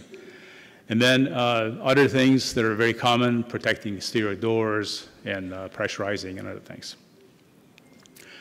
So in summary, some of the fun facts about this project that are outlined here, or you may like them. This is obviously world's tallest building in all categories. All categories means the top of the architectural, top of the structure, top occupied floors, highest elevator. So every record this building broke from in comparison to Burj Khalifa, because they wanted to be competitive to that. We have, for the project, about 3,700 drawings and 5,000 pages of spec. And if you look at it, there are 50% of that is MEP. So MEP systems were very, very complex. It required a lot of drawings to show them. It takes about 17 minutes to open the Revit model, those of you who draw. So you need to click and go have coffee and come back. It opens for you to work on it. Very, very complex. We talked about the temperature at the top. We have about 620 kilometers of electrical cables in it. That's equivalent to from Istanbul to Bucharest, which those of you are familiar with the neighborhood here. Electric capacity for this building can serve 25,000 homes. We can generate about 100,000 light bulb of energy with the power. It's got a full power backup for life safety and other use. Has about 1,100 tons of sheet metal, equivalent to about a little over 600 Honda Accords. You can make a lot of cars out of that.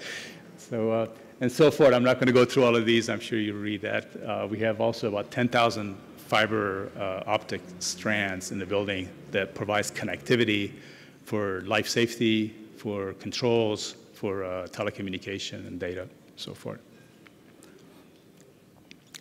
So in summary, the successful development of these super tall buildings start with the very early integration of all team members. You know, we all have to sit at the table together because everybody brings different value. And those that have been involved, that have been really successful, has been going through this process. The structural shape orientation needs to be optimized to make sure that the MEP system or HVAC system we're putting in there are actually the most efficient space. The variations of outdoor to indoor at the height is different. I know there's next steps probably going to be a mile-high building, maybe 3,200 kilometer or something like that, and it becomes a big issue. In fact, at ASHRAE, I'm a part of the committee. We are working on developing design standards for upper climatic conditions. So you'll be seeing soon a variation of the design conditions that ASHRAE proposes for any city translated to heights, to be able to allow people to identify those variations. Zoning of the building is very important. You need to look at the occupancy arrangements, zone the systems according to the occupancy to allow it for dedicated operation and also metering. And then the MEP systems all need to work together as one system. And load centers and everything needs to be kind of brought to the final arrangement. So with that, thank you. This is actually the photo on the December 2011 is where the site is. The pole you see is where the center of the tower. There was nothing there. They started putting piles around August of 2013. And this is around February of this year. Built that far, we're about 62 floors. Got a long ways to go. So with that, I'm finished. Any questions or anything? Okay. Thank you very much, Mr. Yarayaran. Thank you. It was a very interesting presentation paper. Do you have any question? Yes, siz. Mikrofona gelir misin? Hi, Mehdi again. Hi, how are you? Actually, you know, we met yesterday night. Yeah. Actually, I had 3 questions, but you already answered one of them. I saw some 3D modeling, so I'm wondering that if you use the BIM model for the whole building or just for some critical spaces, but as it takes 70 minutes to open it, I understand that it's a Revit model. How much long it takes to complete the full design of the building? This is the first question. I mean for the MEP side, of course. And the second one is, per our last night discussion, I see that you involved many projects in the Middle East. And you know that the temperature and weather and solar load is extremely high in that region. What's your opinion to build these buildings with full glass cladding? And especially, I'm wondering that what's the indoor design temperature you used in your design? Because you know the people living here love the cold air inside the building.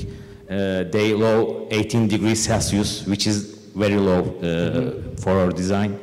What's your opinion for that indoor temperature full glass building, especially with respect of the energy efficiency? Thank you very much. Okay. I'm going to answer your last question first.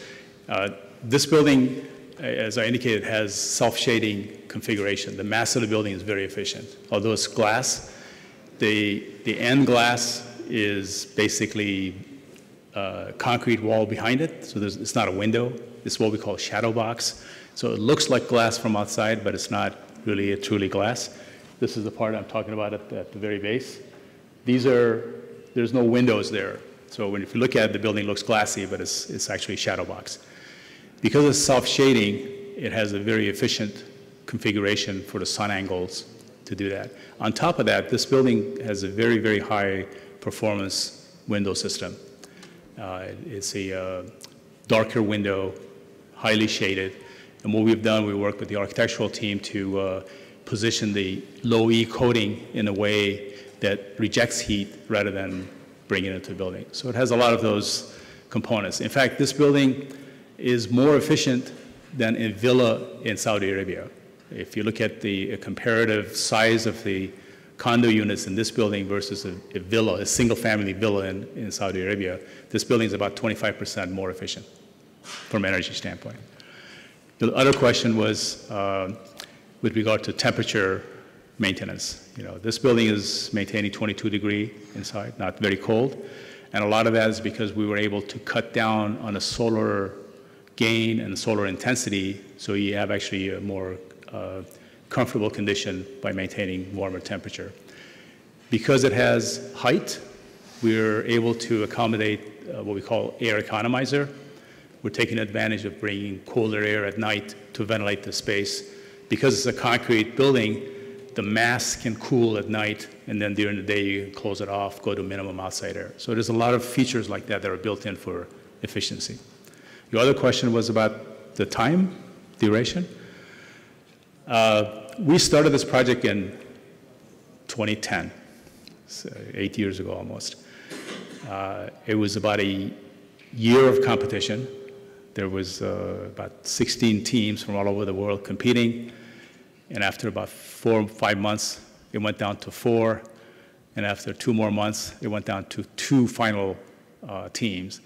We worked for another 4 months. We basically finished the concept design, and they bought the project at the end of competition. They basically had a contractor sign on board. They knew how much it was going to cost. And then after that, it took us 3 years to design and detail this project. It took about a year to work with the local civil defense to teach them what these mega tall buildings would be, because nobody has built these. It's the first time. So no code, building code allows this kind of construction. They all are different.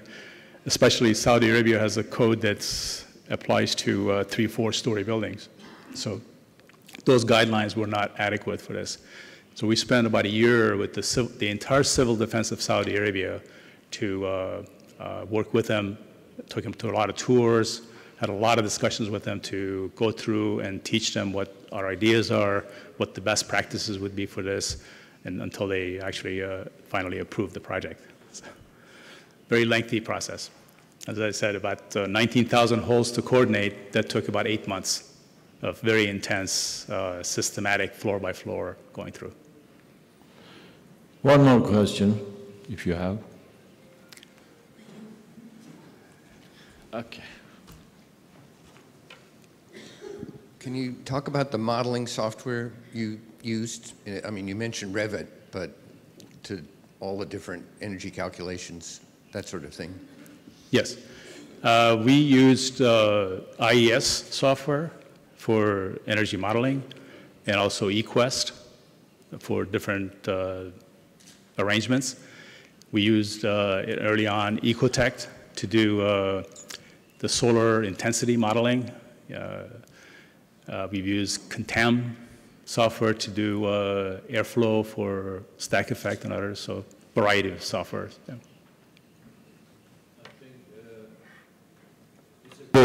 This is the cutting edge application of our professions, and maybe we better have the final question, please. Thank you very much for the impressive presentation. Thank you. Okay, you have, let's say, considering shadowing a symmetrical situation.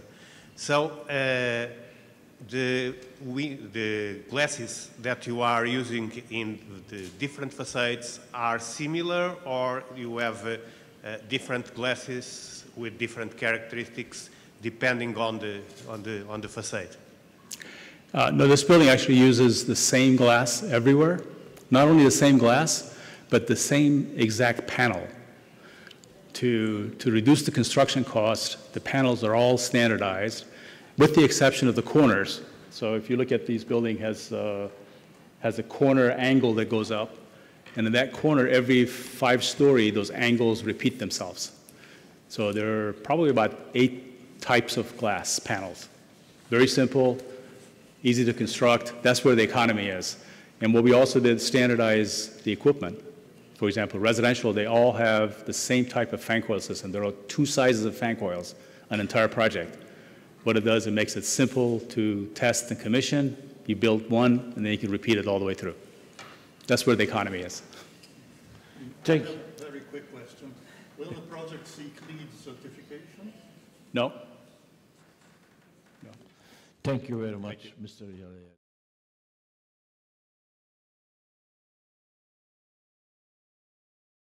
Good morning. We can start now the second session of this morning, which is related to the commissioning process. The title is the Supervision and Commissioning Services. And we will start immediately because we are a bit late on the schedule. And I'd like to present to you Eric Marchionne, which is going to speak about co-pilot supervised commissioning of commercial buildings from pre-design to post-delivery. Take the floor. Thank you.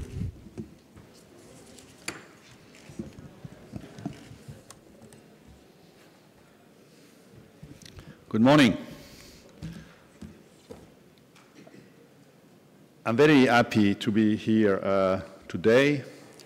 I will start with one very important thing, which is to thank you, TTMD, and all the people behind, because TTMD is a group of people, but there are many key players that have been instrumental in getting this together. They were also very efficient in chasing me to say, Eric, you have to come to this place. And I must say also that yesterday evening we had a lot of fun, and we appreciate very much to go around the world and to be able to spend one evening with a lot of fun, okay? So thank you very much again to everybody. Let's move to the subjects.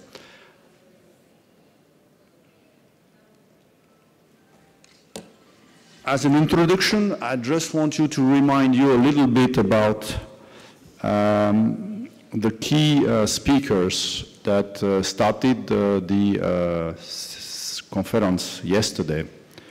And if you go, if you select the keywords they use yesterday, in case you miss it, I'm going to remind you because it's an excellent introduction to the concept of commissioning.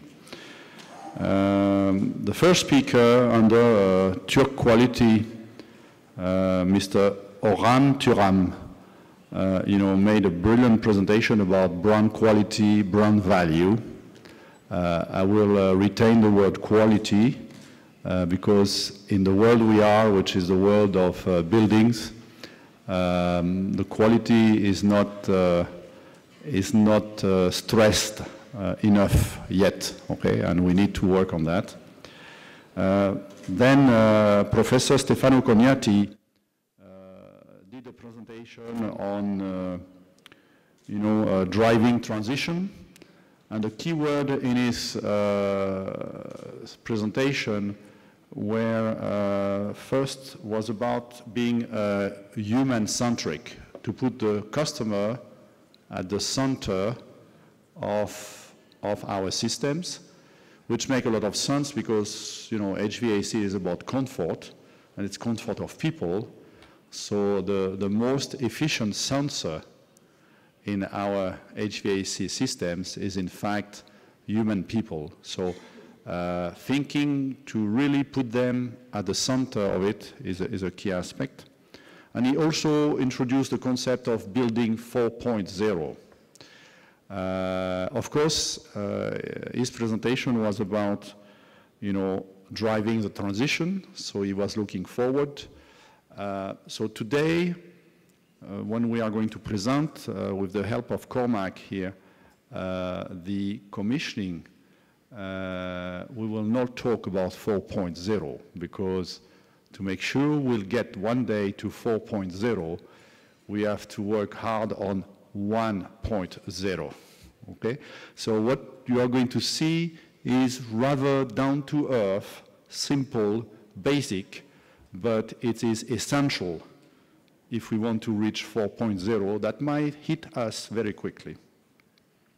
And finally, yesterday, Zoltan Magyar introduced the concept of integrated design, and proper commissioning is about integrated design. So, quality, human-centric, integrated design, and 4.0 for buildings are the keywords we are going to cover with this presentation. I will do the initial introduction of the subjects, and then Cormac Ryan, who is part of the co-pilot team, will go more in details. And of course, please, we'll allow, and I ask Mr. Mazzarelli really to keep us a little bit of time for questions so we can have some interactions, okay? Some key information. McKinsey study, there are 80% of waste in big projects in the building industry. It's about 1,600 euro per meter square. You're going to tell me this guy is crazy. Well, maybe I'm crazy. McKinsey, I'm not sure, okay? They've collected the data, and this is what's happening in this industry. The poor quality is generating lost revenue. Price, it's bringing down the price of real estate. It's bringing down the price you can sell surfaces. You are going to lose rental time because of a customer that after 3 years trying to get a comfortable HVAC in their buildings, they prefer to get out of the lease and go to another place. There are many impacts in this industry related to the way it is operating. Also, like in many places, comfort is a key aspect. If you work in comfortable situations, not too warm, not too cold, your brain will operate properly. If the air quality is good, your brain will even be turbocharged. You'll operate, you will be less tired at the end of the day. There are plenty of benefit to focus on improving the situation.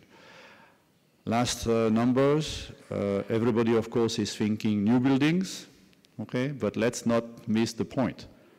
97% of all the buildings in Europe, including in Turkey, are already there. And those buildings are the area where we should not forget to apply all our brilliant thinking, okay? Install base. We are estimating that on that install base, there is a potential of saving that can be from 15 to 30%. On a voluntary basis, I have kind of put down those numbers.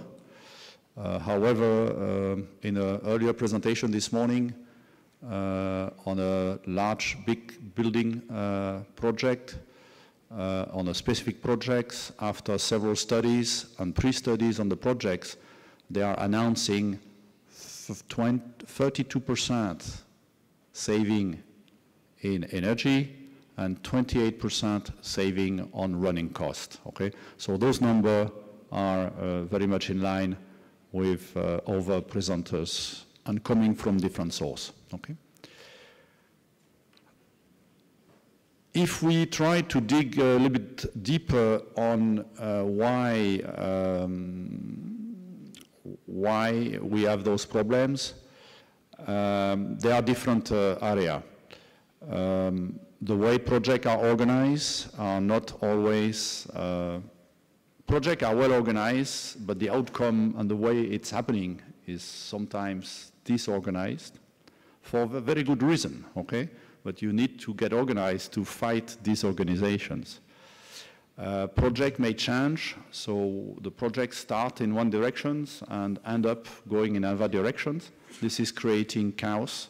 This is creating mispoint, product not properly selected, product not properly sized, then product not properly commissioned or start. Also, coordination is a big deal. You can have all the best players,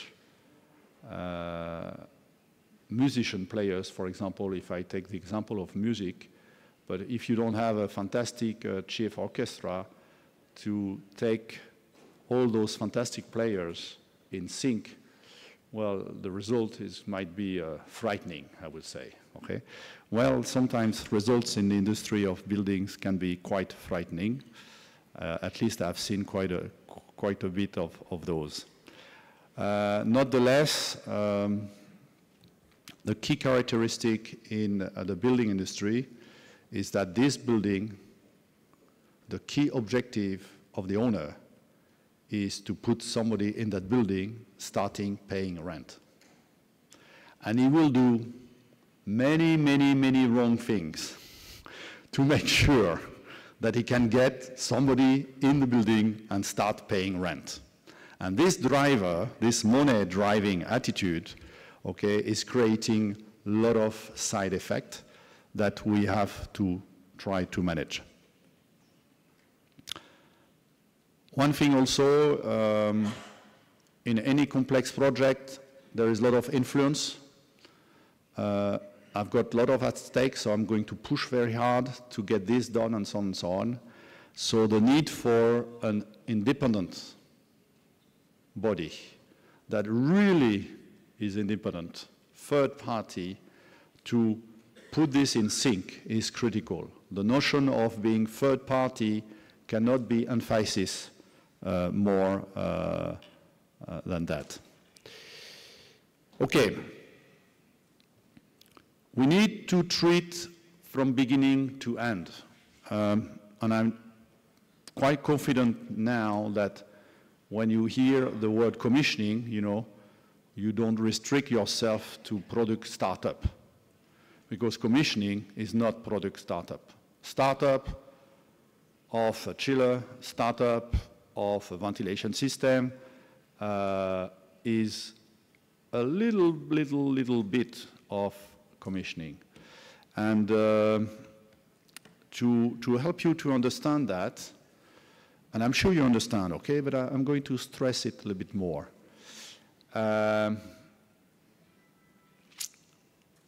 When I say fire department, what comes to you first? You know, maybe the truck, the fire truck, the blaze that is going on somewhere, and the priority to have a firefighter, you know, get that fire in control and the job done. Well, you know what? The job of the fire department, fighting the fire, is only a very, very little part of what a fire department do. Fire department are working on fire codes that drive the way buildings are done. Fire department are checking at different stage of design how things are done to make sure that it is compliant. And there are so many actions, very valuable actions, that are being done by the fire department or by the fire department responsibility that is a lot more than the fire brigade and a few trucks and all those firemen that are going to save your life. And commissioning is the same. Commissioning starts a lot earlier, like the fire department, on the design, on the concept, on checking at some key steps that things were done in the right order, because if you do the same thing in the wrong order, the result is different. Okay?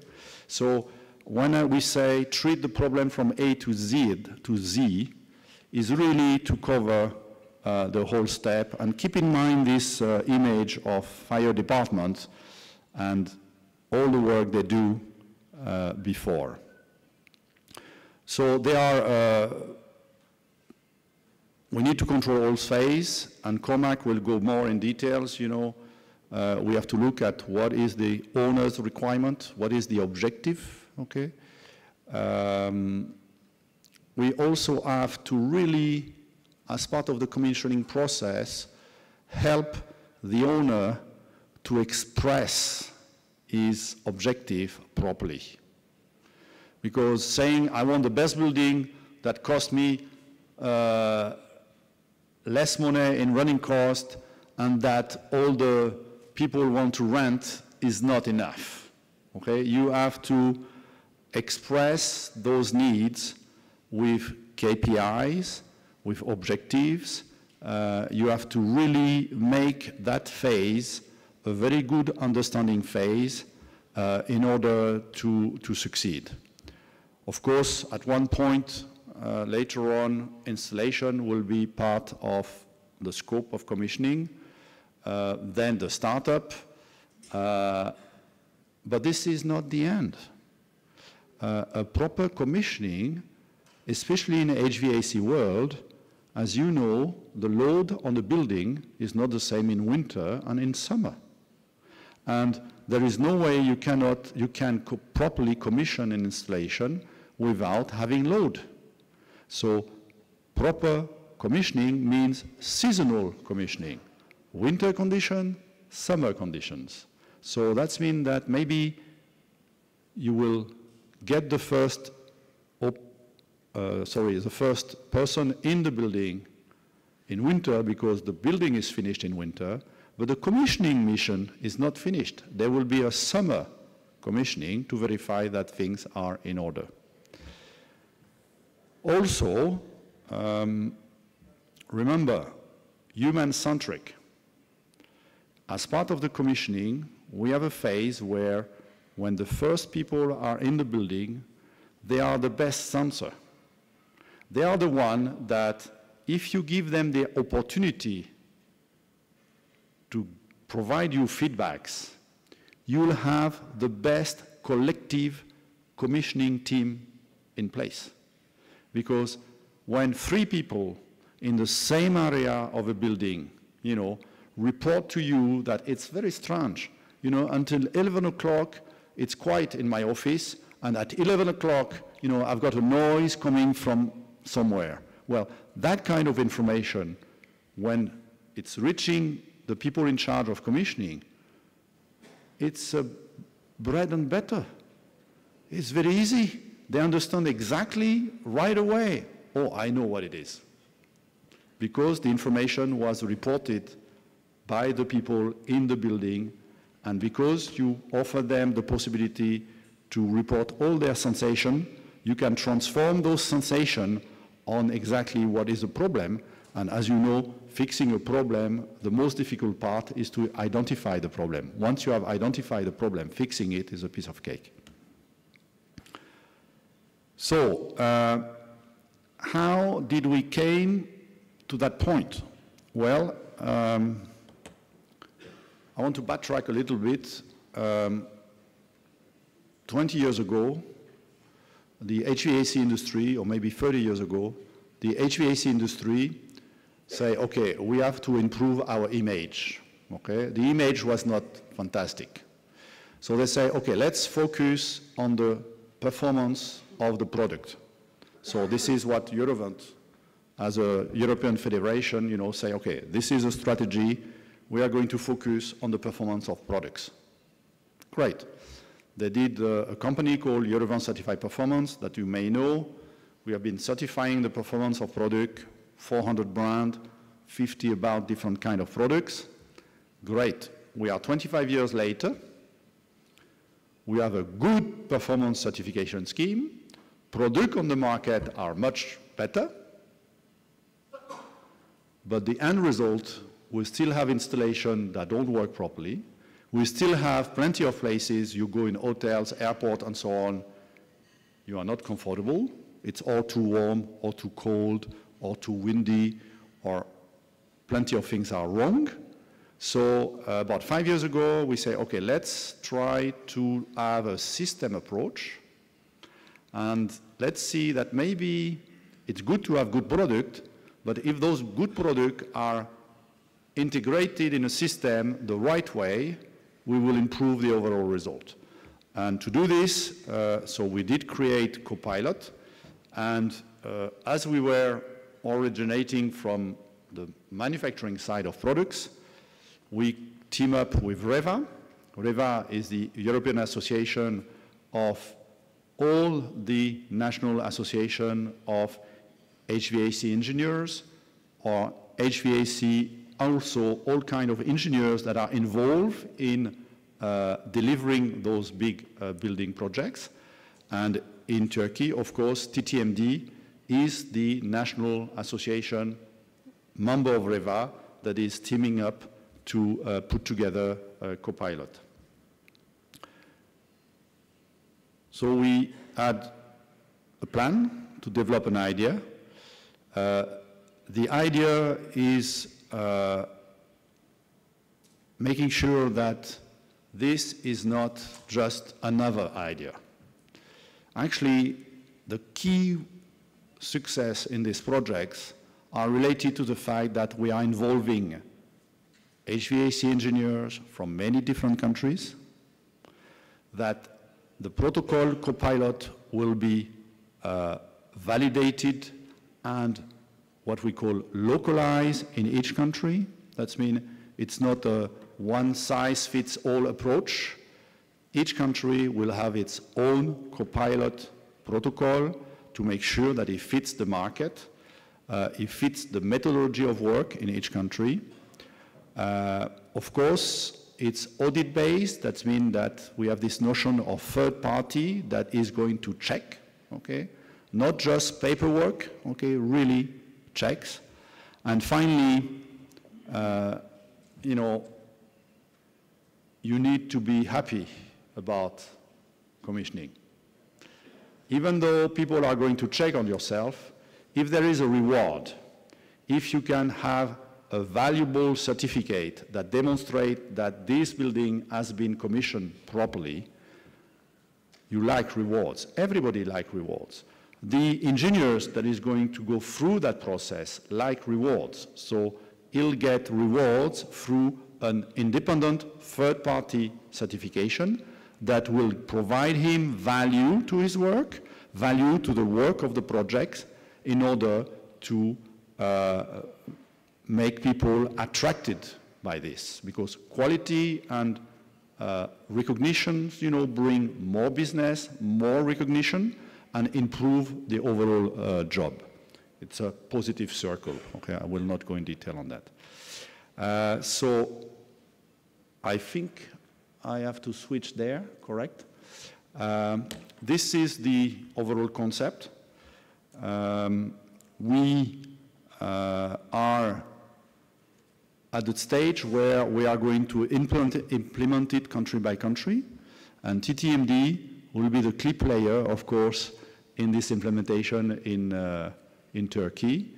And then you are going to be, all of you that are involved in that trade, have an opportunity to leverage this work, collective work, and to deliver on the Turkish market that kind of services. So the future belongs to you. Thank you very much.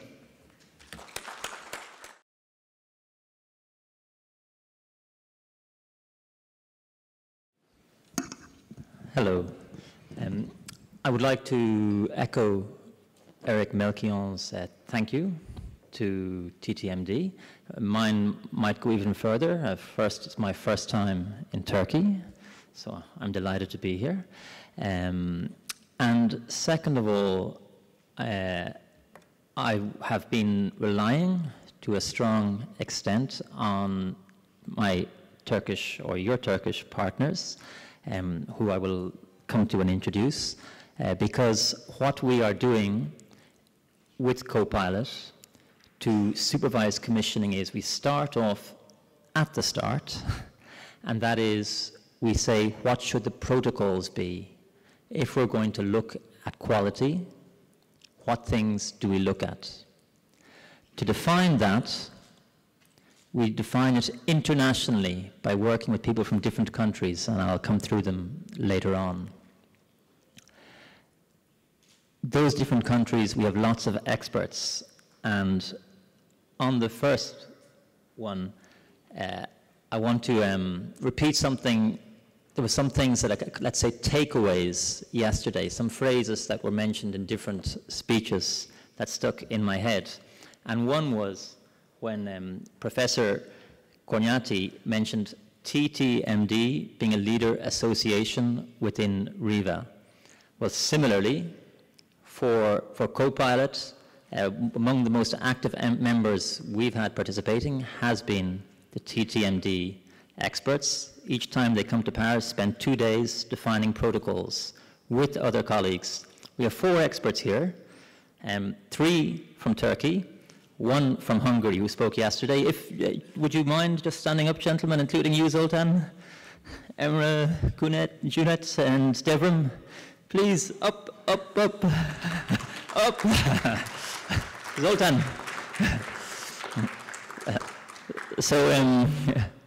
I think it's important because they come giving their time and their expertise to us. Copilot, we are not experts. We are looking at a process.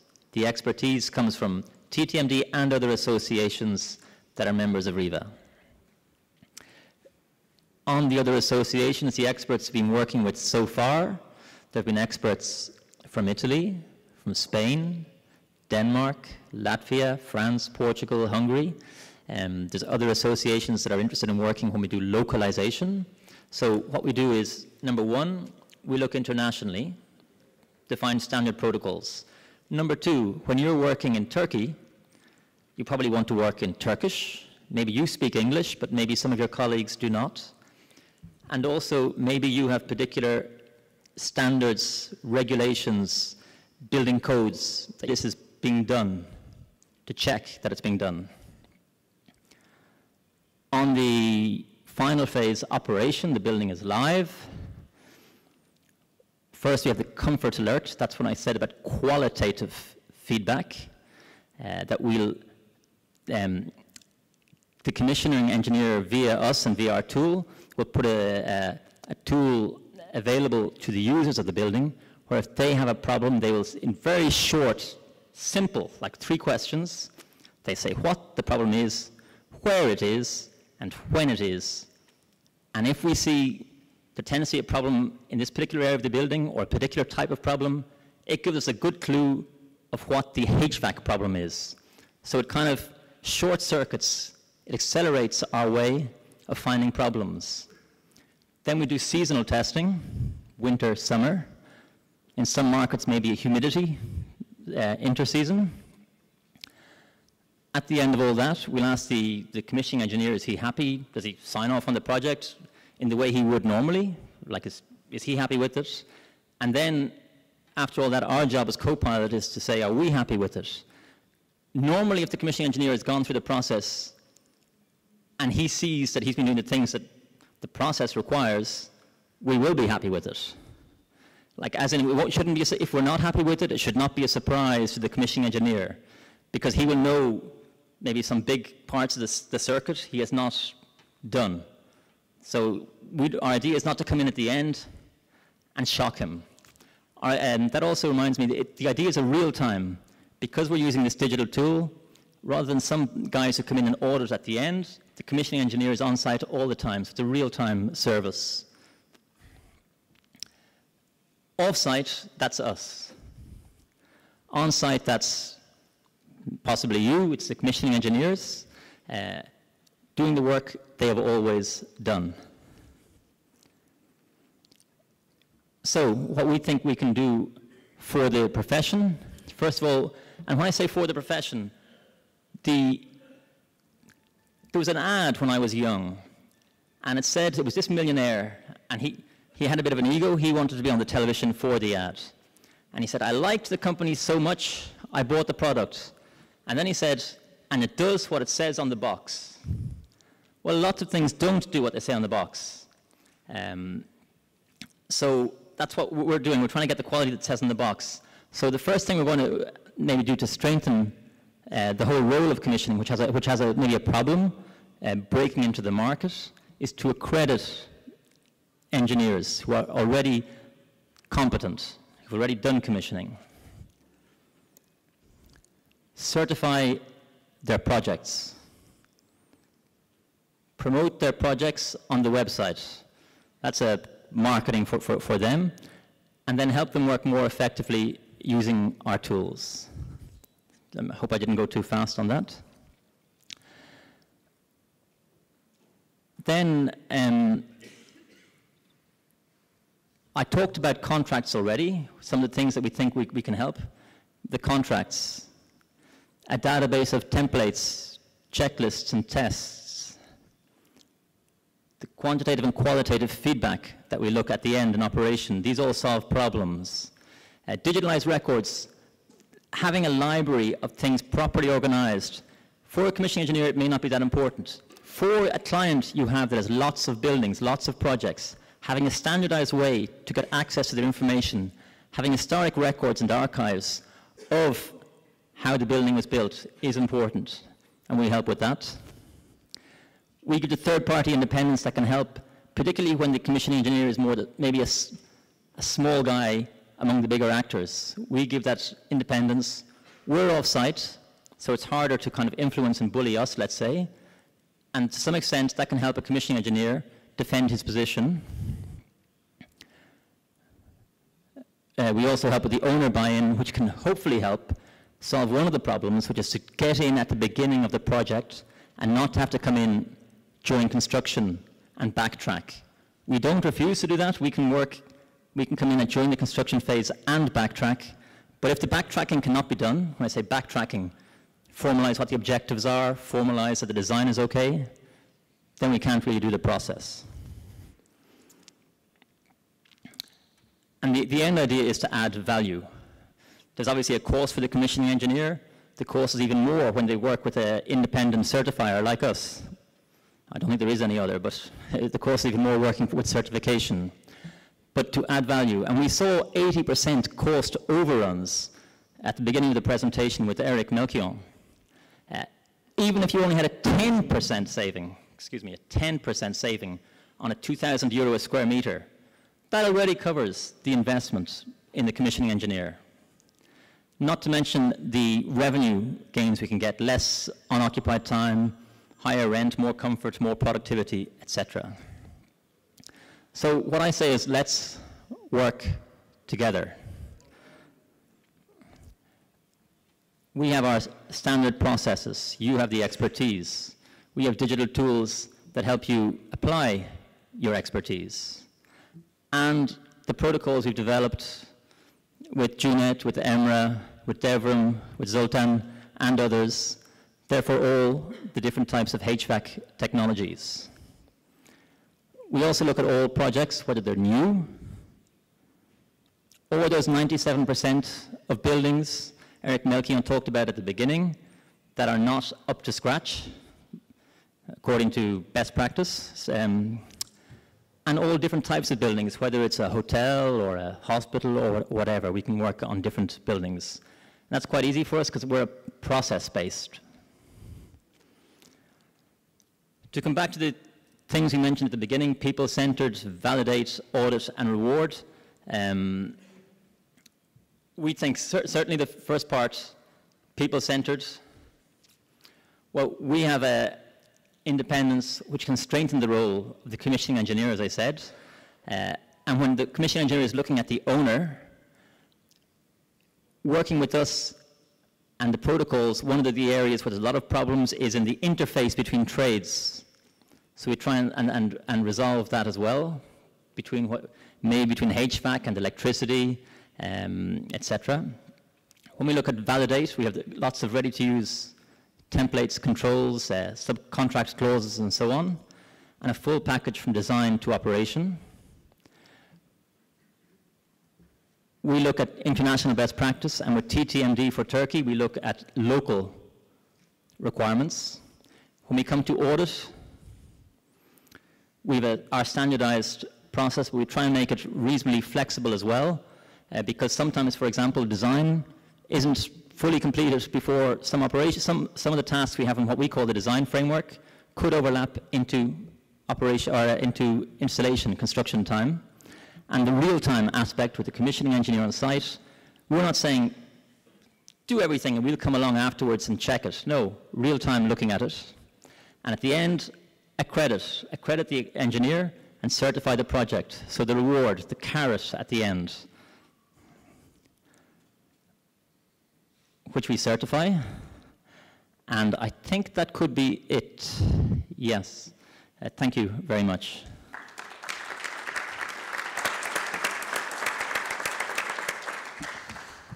Thank you for your clear presentation. Now we have time for questions. There is any question? Yeah? Please take the microphone. Good morning, and thank you very much for the excellent presentations, which adds much value to this conference, and welcome. Speaking about the human-centered processes, which is very important, I would like to give a small example about the fact that while we are seeking for human-centered processes, we have to have a little bit education on them about the comfort, to get from them reasonable feedbacks. May I have a short anecdote? Very short. When I was in the United States for a Radiant Heating International company, I got a strange call from Canada one day. It was the middle of August. And the client was so upset, saying that your radiant system doesn't heat. Well, I said, what is the indoor temperature? He said, 32 degrees. And I'm just laying almost naked on the floor to feel that it's heating. It's not heating. And I said, of course it's not heating. The air temperature and your body temperature is warmer than the floor, which is limited to 29 degrees. Please wait for the winter time and call me back. He never called back. I am sure he was satisfied. So the clients or the human-centered objectives are very important, but they should have a certain level of knowledge about what the comfort is, what does different heating systems, cooling systems, humidity means to them, so that we can get reasonable feedbacks from them. So the question is, do we have any educational programs or any systems that make them a little bit conscious about what a comfort is? Yes, thank you. In fact, I was at a property developers conference about 3 weeks ago, and I was struck by the fact there was loads of banks, there was loads of promoters and developers, there was money basically, and it was like it was all at the start of the process, and there was no facility managers, there was no tenants. So it's kind of like you're in a system and you're all talking to yourself, and no one's concerned about what happens with the building later on. And that is a real problem. That's why when I mentioned at the end of the installation and construction phase, we'd like to look at the training. We don't do the training. We'd like the commission engineer to look at the training of the facilities managers, the maintenance companies. Now, to be honest, they're often not so much looking at the users, that's true. But we don't necessarily have the solution for the users. We already can see the first part of the problem is the actual facility managers aren't trained. We'll try and resolve that. We'd like if they could look towards the users as well. Where we're looking at the users isn't so much the training, it's that comfort alert as well. They're in the building, they're not comfortable. Rather than do a POE, a post-occupation evaluation, which we may offer as well, but it's not part of the core. We don't want to ask you all how you feel. We want to find the two of you who aren't happy because in your desk, the blower is blowing on your head at 100%. That's what we want to find. So it's not quite the answer, but it's some kind of answer. No? It's okay. Another question? Yeah. I have two questions.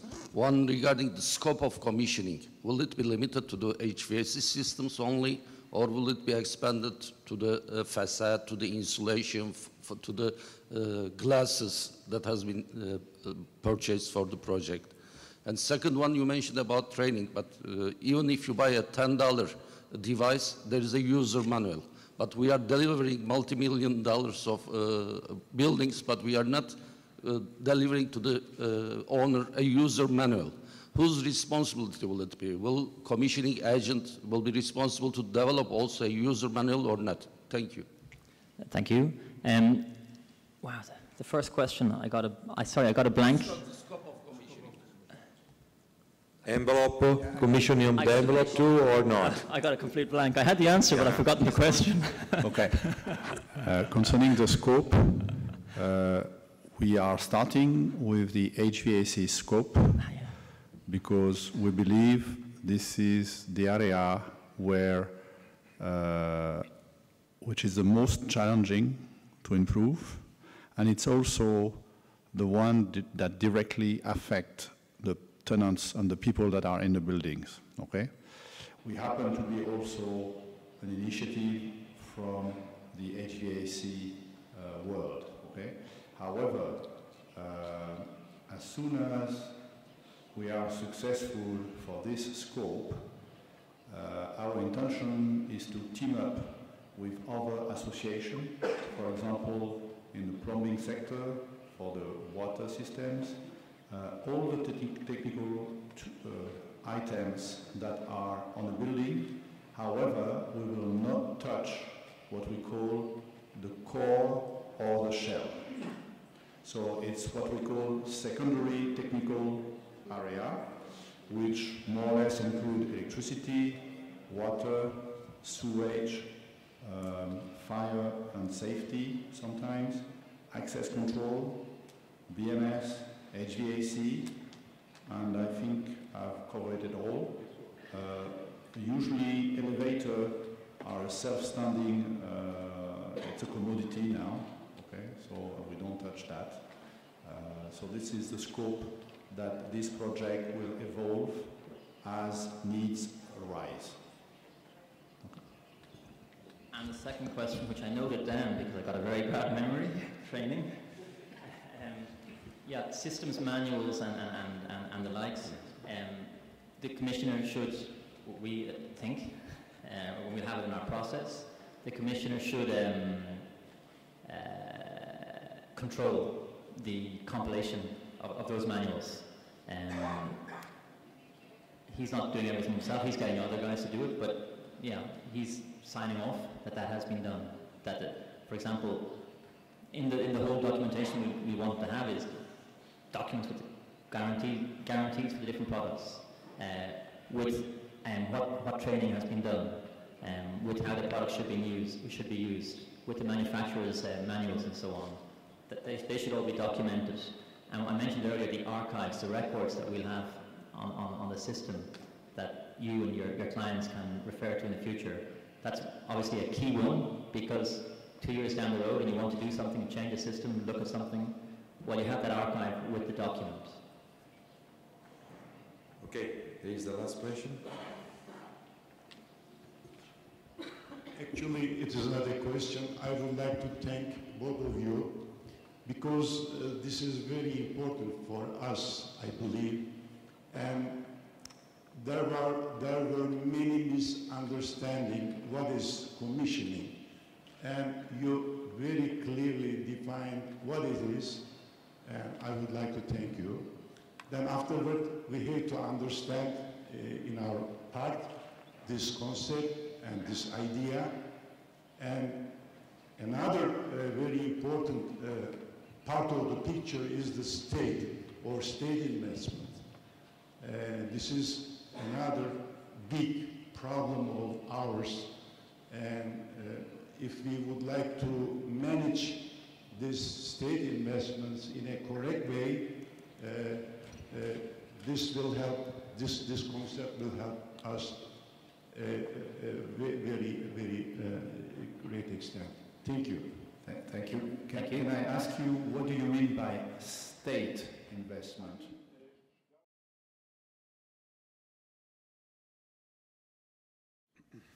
Okay, well, welcome to this presentation. I'm very honored to be here today to talk about this subject. I've been thinking about this subject together with my colleague Aydin, and we felt that we should call it the integral approach to achieve building performance. I'll come to that.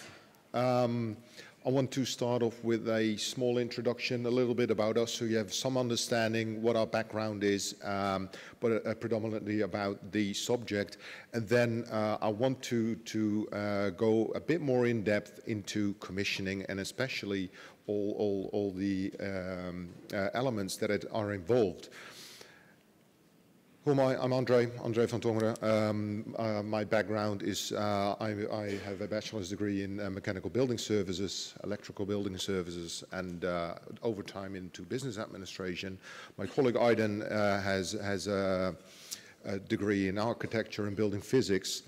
In daily life, I work at IMI Aerodynamiek, which is a small company within the IMI family, and we are basically performing building performance tests over time.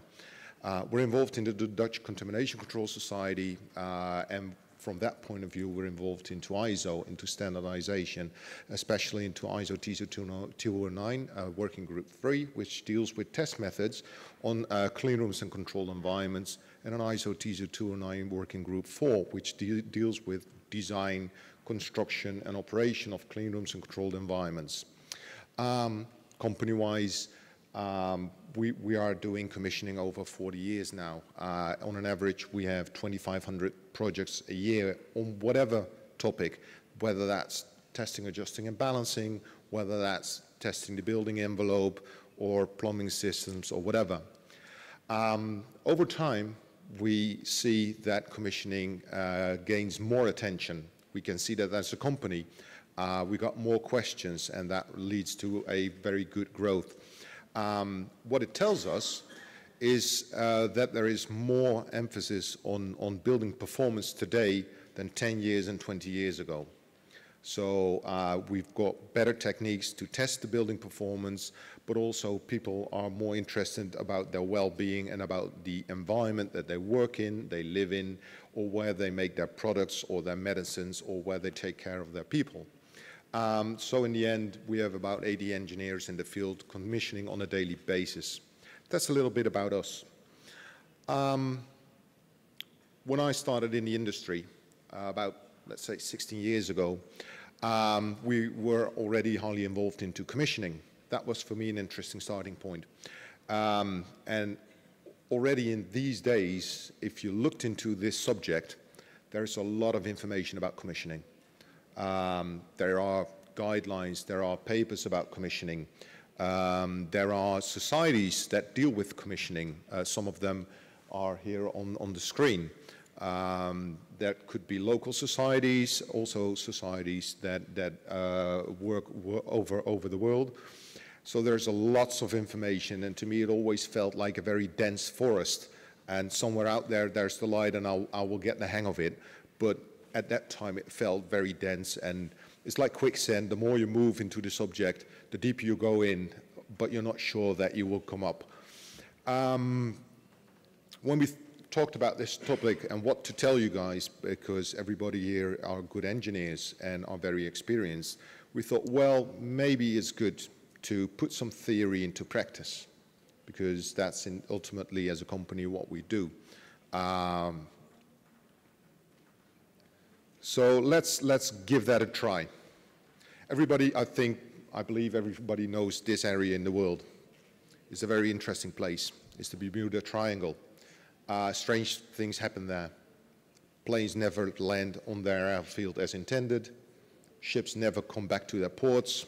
People disappear, never recovered. Our experience over all these years with building is, building projects also tend to have their own Bermuda Triangle. Strange things happen. Money gets lost, time schedules are not met, quality is questionable. And over time, you tend to see that these are the three parameters that are limiting the Bermuda Triangle of building projects: time, money, quality. If quality is key, the other two elements, money and time, are the knobs that you can dial in.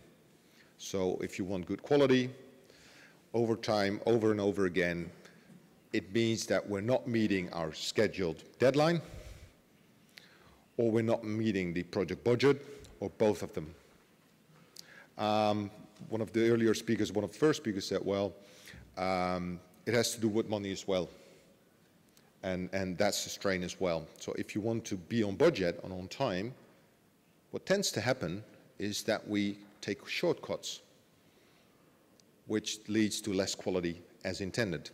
And the same goes with, okay, if it's quality and money, then 9 out of 10 times the factor time is what you run out to. And that's our experience over the course of the years. That this happens to projects till this day into 2018. It's mind-blowing, but it's still happening today. So let's start by what, in our perspective, commissioning is not. There's a lot of misconception about commissioning, at least within the Netherlands. It's not a miraculous solution. Sometimes people have that idea, well, getting a commissioning engineer, getting a commissioning team, and all the problems will be fixed. It doesn't work that way. It's not the wonder solution. Sometimes we get the question, well, if we have commissioning engineers on site, why do we need a consultant? I mean, we're paying that guy to provide quality. So if we're paying commissioning engineers, do we need a consultant, or do we need the architects? And if we need them, why would we need commissioning engineers? They're not the same thing. They're not doing the same thing. What is commissioning in our perspective? It's ensuring sustainable building performance. And I would like to emphasize sustainable. So it's not so much in meeting performance requirements during handover, because that's that one time in the life cycle of a building. But after handover, the building will be there for 50, 60, maybe 100 years.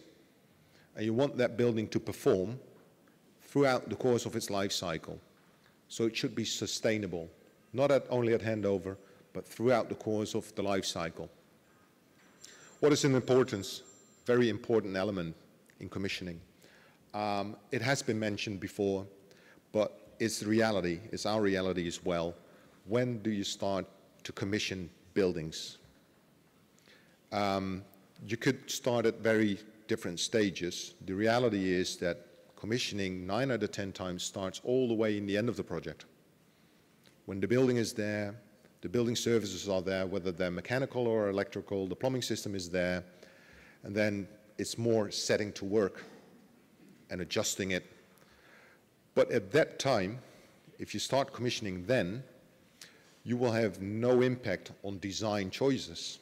You have to deal with what's there, and you can't change it anymore. So that's very late in the project. You have very little impact on the end performance of a building. The other point, and it has been mentioned before as well, is what is the mandate and the authority of the commissioning engineer or the commissioning team? And I always tend to look at it like a football match with the referees. I mean, the game is being played, the commissioning engineers, these are the referees, but if they put up their flag and nobody listens and continues with their game, what's the point? What's the point if you don't have a mandate to intervene when necessary? So as a commissioning engineer, if you're involved early in the process, which I highly would recommend, but nobody tends to listen, or again chooses for time and budget, there's no point in starting with commissioning all the way.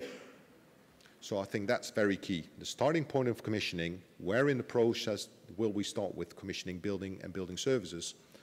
And do we have the mandate and the authority to intervene when necessary, when we see, okay, with these choices, we will not get the end performance all the way in the end. The second thing about commissioning is, what is commissioning? Well, there are various definitions about commissioning. For instance, the narrow definition, checking installation performance during startup and handover. That's a bit of the traditional type of commissioning, more the testing, adjusting, and balancing part of the system, so quite late in the building process that you start commissioning systems. So it's checking, setting to work, and making sure that it runs, installations run as intended. That's the narrow definition. My experience is that's predominantly on the UK side of the world. Then you have the wide definition, monitoring the building process from setting requirements till handover and day-to-day usage. So it starts very early in the process with the first question, do I need a building? And if the answer is yes, what do I want that building to do? What performance do I need? What kind of environment do my employees need, or my production process, or my patient, or my medicine, for that matter? All the way into it's running day after day after day for year after year, and it still needs to meet the requirements as set all the way in the beginning. So that's very important. As a company, we prefer the latter definitions, the wide definitions, and that's also the process that you can see over the course of the year, for instance, coming from the US, Canada, countries like that. In previous presentations, we already saw some models about phasing, project phasing. It looks a bit different, but it's more or less the same. It's coming from, for instance, pharmaceutical industries, widely known in contamination control industry. We like to work with this model.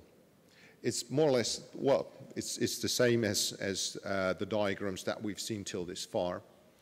I think it's a good model to give you some understanding, good concept of thinking, and you can go more into detail in this model. Where does it start? All the way on top, on the left. Does the pointer work? Yeah. It's about requirements. So once we agree that we need a building, it's very good to set the right requirements. What do I want this building to do? How should it perform? And I don't need the actual building to establish what it should do, but you should do it all the way in the beginning. Second step in that process is, if I know what it should be doing, I have the choice of functional concepts, ventilation concepts. So what is a good ventilation concept? What is a good concept of working that fits with the requirements? So if I look back, for instance, in the hospital industry, I want to manage viables or contaminants, particles in air, because it affects my patient. So that's a requirement. I can set a requirement for that. And as a result, I can choose a ventilation system, for instance, downflow. So if I look at the requirements, and I see in the requirements I need a downflow system, and the functional design says, well, we're going to do it with turbulent airflow, that's a mismatch. That's a moment that the commissioning engineers should say, okay, but do we, all the way in the end, meet our performance based on the requirements? Next step, of course, is detailed design. So if I choose a ventilation concept, for instance, downflow, I would expect to see in the detailed design a downflow systems.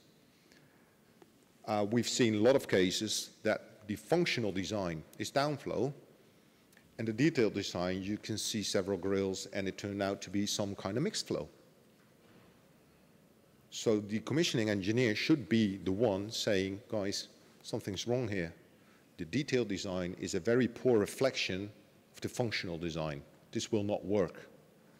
Same applies to construction. Are we putting things together, bolting it together the way it should be? And does it work that way?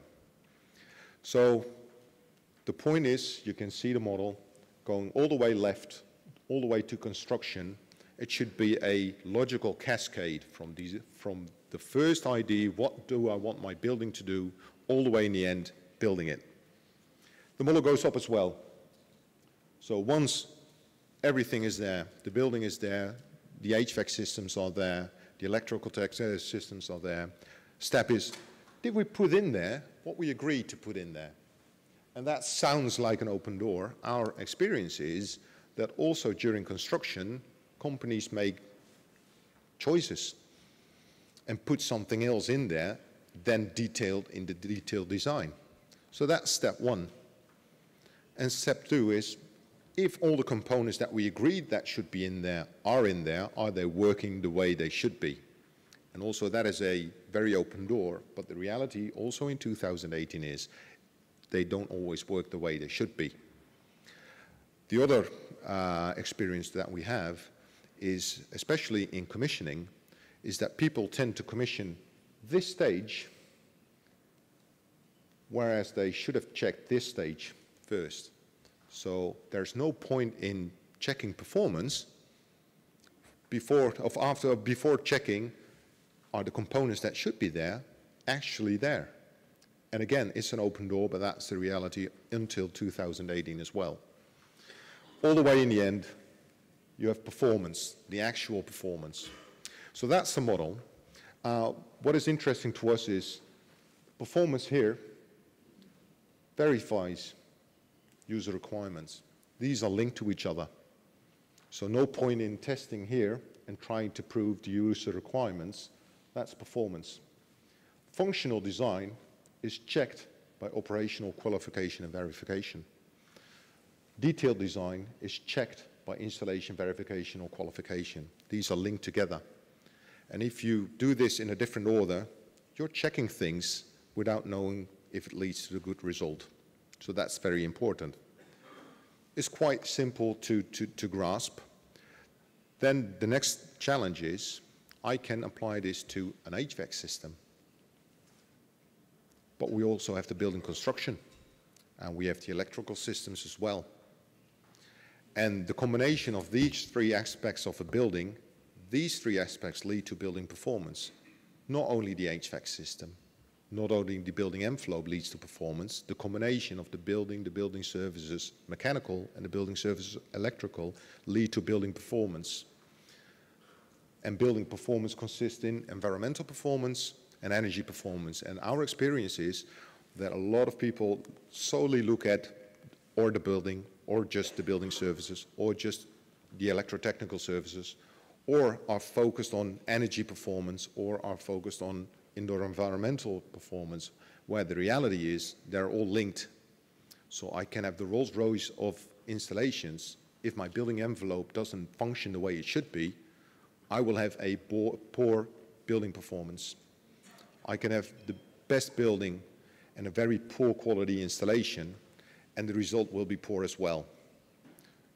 So there's no point in looking just at one aspect of the building and the building services. They're interlinked with each other, and the three of them lead to building performance.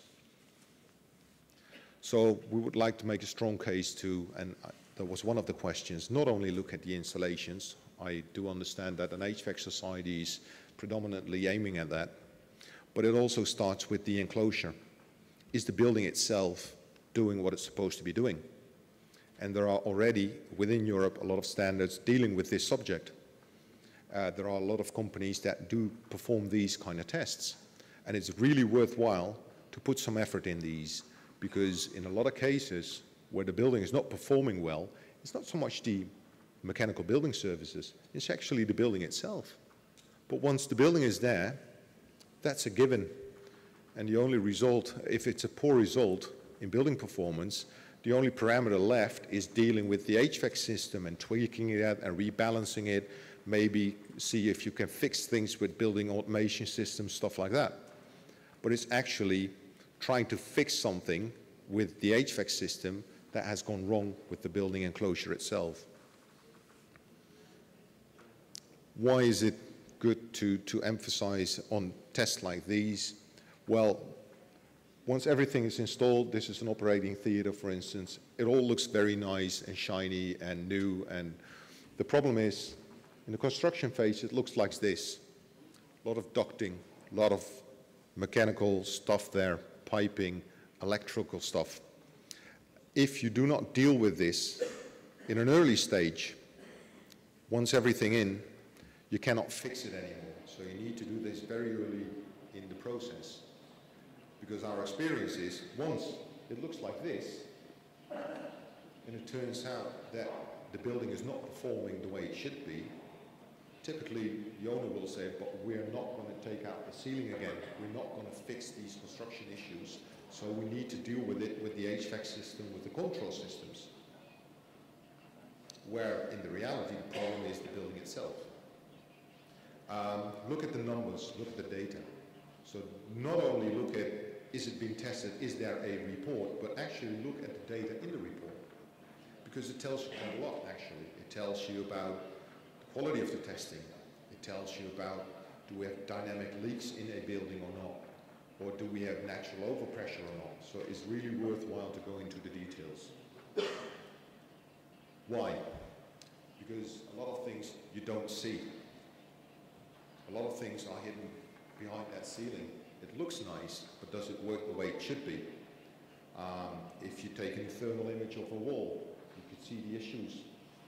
This is the way it looks like. It looks nice, but does it perform the way it should be? The same goes with if it's a suspended ceiling. Here you can see it's been tested or it's been sealed, or people claim it has been. There's no certification sticker next to it. This is fire safe. And the clean room or the operating theater or the building is not working. How come? Turns out, there's the wall. They put in the ducting, went on, and forgot to seal it. But on that side of the ducting, nobody looks. Hardly, ever. But it is an issue. Same goes for cable trunks, for small gaps. So it's really worthwhile to start checking these things very early in the process. Not only focus on the HVAC systems, but on the building as well. Of course, also focus on the HVAC system, but not focus on components itself, because that's our experience. A lot of times people look at the specific components. Is the component working? That's of importance, of course, but it's the system as a whole that should be performing. It's interlinked to each other. Are they commissionable? It's very easy to say we should do commissioning.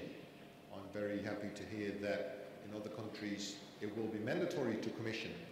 But the question is, can we commission them? Did we put into the design the possibility to commission? And we all know the design rules. Probably you know them better than I do. But the reality is, this is what the textbook says. And this is how it's being built. How are we going to commission this system?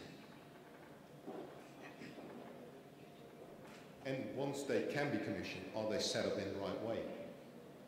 And also in this case, it's an integral approach. It's not just about the air balancing, for instance, or just about the hydraulic balancing, or just about the control setting. the three of them are interlinked to each other. So no point in setting the balancing for air without adjusting the control systems and vice versa. It's very important to do that. All the way in the end, that's the performance testing. And I agree, and it has been addressed in the last presentation as well. It's not just at one moment during handover, but does it work over time? Are systems as stable as that we think we are? During handover, that one moment in testing, that one temperature test, that could be okay. But is it stable over time? Is the building doing what it's supposed to be doing? And it turns out, if you monitor that over a lengthy time, it turns out they're not stable. They're not doing what they're supposed to be doing. So that's very important as well. Why do we perform commissioning? Our experience is that a lot of people say, well, we need to commission. Yeah, but why? It's not a goal in itself to perform commissioning. It's a means to ensure building performance, to be in control and deliver sustainable building performance. That's the goal of commissioning. Any questions?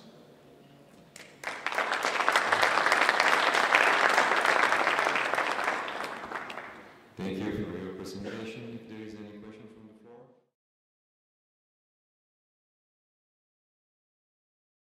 And it's good enough. Okay, thank you. We'll be on continuous commissioning. We talk about something as to on the basis of life cycle, then we will see some. Yes. Last presentation is always hard one. I hope you will enjoy. IoT technology or Internet of Things technology, whether it's a buzzword or real thing for the built environment. And let's have a look to history, how we came here before we jumped to technological things. Mankind always wanted to understand nature and predict future by monitoring environment.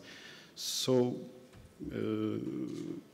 because they want to predict certain things like whether there will be heavy rain in the near future or whether there will be a good season for harvesting. One of the earliest examples of this kind of monitoring system was Medici temperature monitoring system.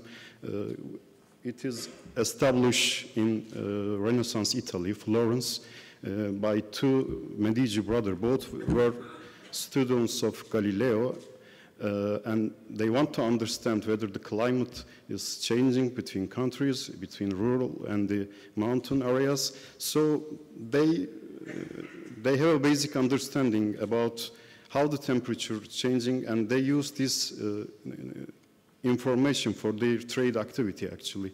So the thing is, the information is available, so history suggests that we also chase that.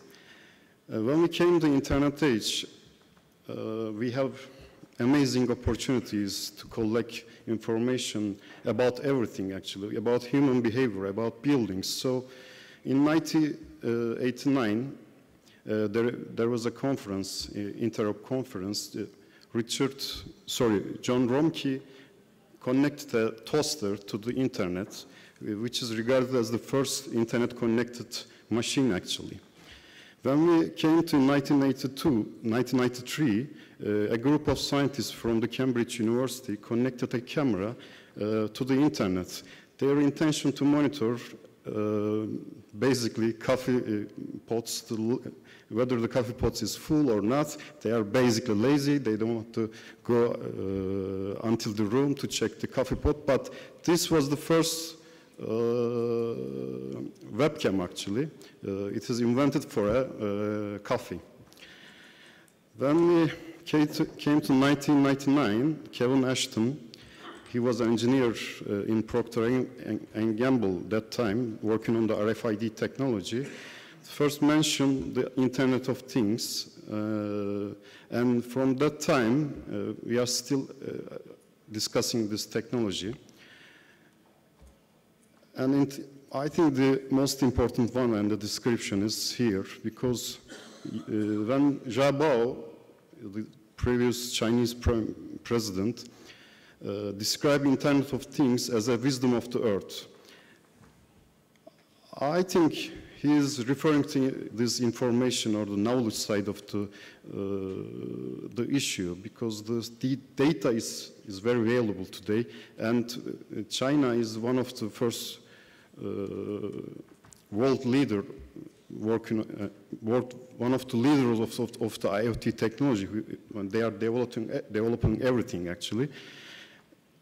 And when we came to the real thing, why is happened now? Because the computer technology dictated by two different laws. One is Moore law, which is very well known. It says that computer processing power doubles every 18 months. Another one, Kumi law, is a relatively new one, but it's an important one for the IoT technology and for us, because it says amount of battery power at the fixed processing speed will be half within a year and a half, which means we can use more processing power at edge device like controller, sensor, etc., but we consume less energy. This means our edge device, like all sensors or controllers, can be more powerful and can do more at the edge of the buildings rather than the central processing units. So how we use this technology for our sensor design? We develop a sensor platform based on the popular ESP8266 hardware, which is open hardware, and we also use the open software to develop this. We connected this processing unit with the DH222 digital temperature and humidity sensor. These are available for everyone. You can develop anything as long as you have capability to do this. It's open to everyone, actually. The important thing, this module have built-in Wi-Fi module and the TCP/IP protocol stack, which means you can connect this hardware to any Wi-Fi system in an existing building. Another important thing, we use MQTT protocol to communicate with the device rather than the HTTP protocol, because it's lightweight and a low bandwidth protocol, which is developed for the constrained device, like this kind of sensor device. Another important thing, the sensor enclosure is important because processing unit may lead some reading errors because it has a internal heat up within the enclosure creates some may create some problem. That's why we first tested this unit in a prototype enclosure and developed another one considering these ventilation issues. And it is designed in a Rhino 3D platform and 3D printed to check on the site. This is a picture from the real operation, and it has a mobile app. You can connect instantly this sensor and gain access about how it's operates, and you can also get some idea about how your room or building operates. The programming platform is again an open platform, Arduino platform. You can we develop these all details of and programming details of the sensor in Arduino platform.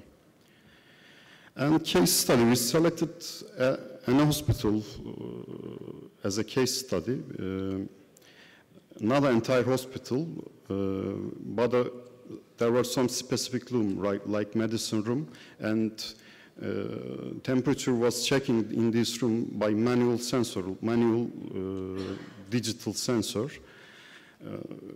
and maintained by the hospital personnel. What we have done here, we monitor temperature and humidity, and the software has a capability to send alarms via SMS or email, and you can export all these data instantly as long as you have a certain platform like a desktop computer, or you can check all these data on your manual device. The advantage is that there was this was obviously existing hospital and there was an existing system operating, but we can easily put our sensor and connect it to their Wi-Fi and get data instantly it is easy to set up and work on it. It's a tremendous opportunity for existing building, considering the all connectivity issues actually. And you can also easily get this kind of trend data, how the room operating, and you can get idea how your fan coil unit operating. This sensor can be extended. Maybe you can include some control feature as well, as long as you have intention to do. The main important thing is that this kind of sensor device can be extended, like we can maybe include some acoustic sensor, air velocity, air quality, or many other things. You can develop like a small sensor platform instantly, and you can read everything about your room. And the important thing is using the very well-known protocol, Wi-Fi protocol, and it's available everywhere. You don't need to consider your building's management system, etc. And you can collect this data and send to your cloud platform, analyze that, and you can gain some insight about how your building operating. The broad perspective is that the idea is very similar to continuous commissioning. When you open building, it's already operating, there are some problems, you made some problems in your building management system, but you can include some additional features by adding this kind of sensor device, as long as you have a facility to do that. And another important thing is that building is suffering from the, how can I say, building human interaction is a very weak part of our design and operation site. And this kind of technology allows us to do everything instantly. Everyone has a mobile phone. You can communicate your occupants with this mobile phone actually, and you can connect this sensor device either to either your phones or computer platforms. Also, our mobile phones can be used as a sensor platforms, because these phones has embedded temperature, humidity, maybe acoustical or light level sensor. The holistic design requires collecting all this information and using to optimize building performance, and then we can benefit of continuous commissioning principle instantly. And the last one is I think we are nearly coming down. Nikola Tesla has dreamed about, maybe 100 years ago, the world is kind of becoming the huge brain. I think we are nearly coming there, but construction industry is suffering from the digitalization.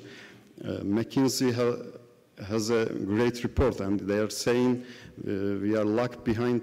We are just behind the agricultural sector in digitalization. So we need to do something right now to improve our building design and the operation. I think one of the opportunities is here for everyone. Thank you.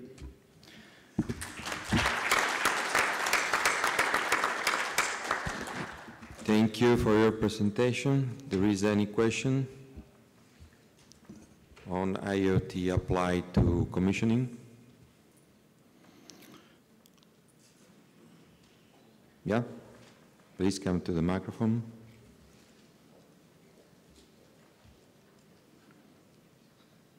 Hello. Hello. Isn't there ready-made devices for monitoring, rather than making our own, like the one that you see with Arduino?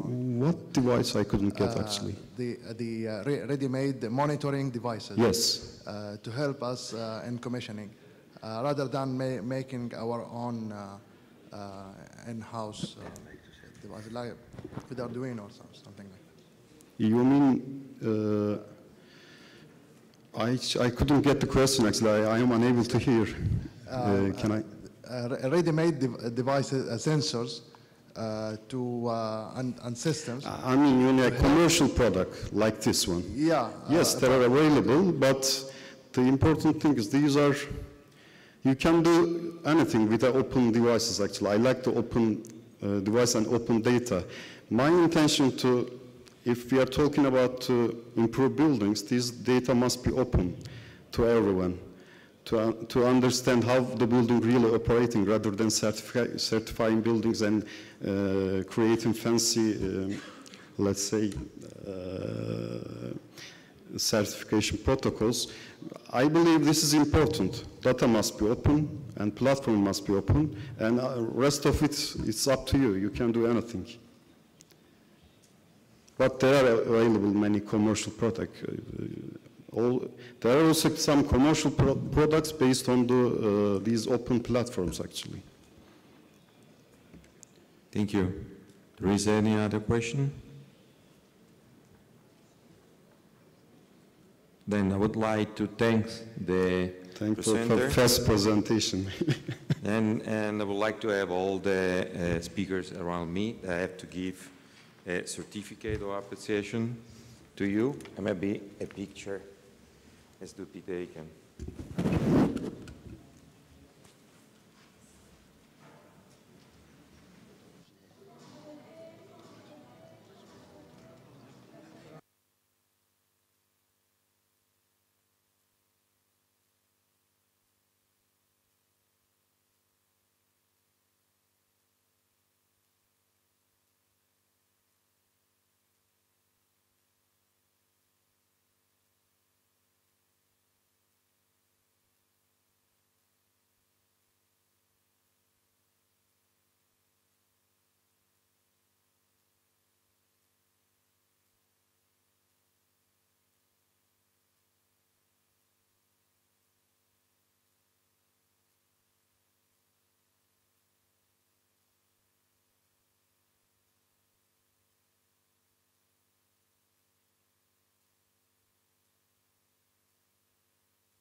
Mr. Francis. My name is Cihan Turan from Izmir Institute of Technology. I am research assistant and PhD candidate in the same university. Today I am planning to present you about the personalized thermal comfort driven control techniques in HVAC systems. We have limited time, so I will call personalized thermal comfort driven control techniques as PTC-TC sometimes. Maybe before getting into the presentation, it's better to discuss the definitions of personalized thermal comfort controllers and the limitations of Fanger's predicted mean load method. As everybody knows, the international standards like ISO 7730 and ASHRAE 55 still use predicted mean load models, and in this model, some of the parameters are environmental, and for HVAC systems, it is easy to measure these parameters with the help of the sensors. However, there are two personal parameters, and it is very difficult to calculate these clothing insulation at the atmospheric rate. Also, after a very long and very difficult formulation, the PMV index refers a thermal scale which runs from the -3 to +3. -3 means cold, +3 means hot, and 0 is the neutral thermal comfort, which means you have fully comfortable environment. However, there are many limitations of predicted mean models because Fanger did these experiments with taking the average thermal perception for a large group of people.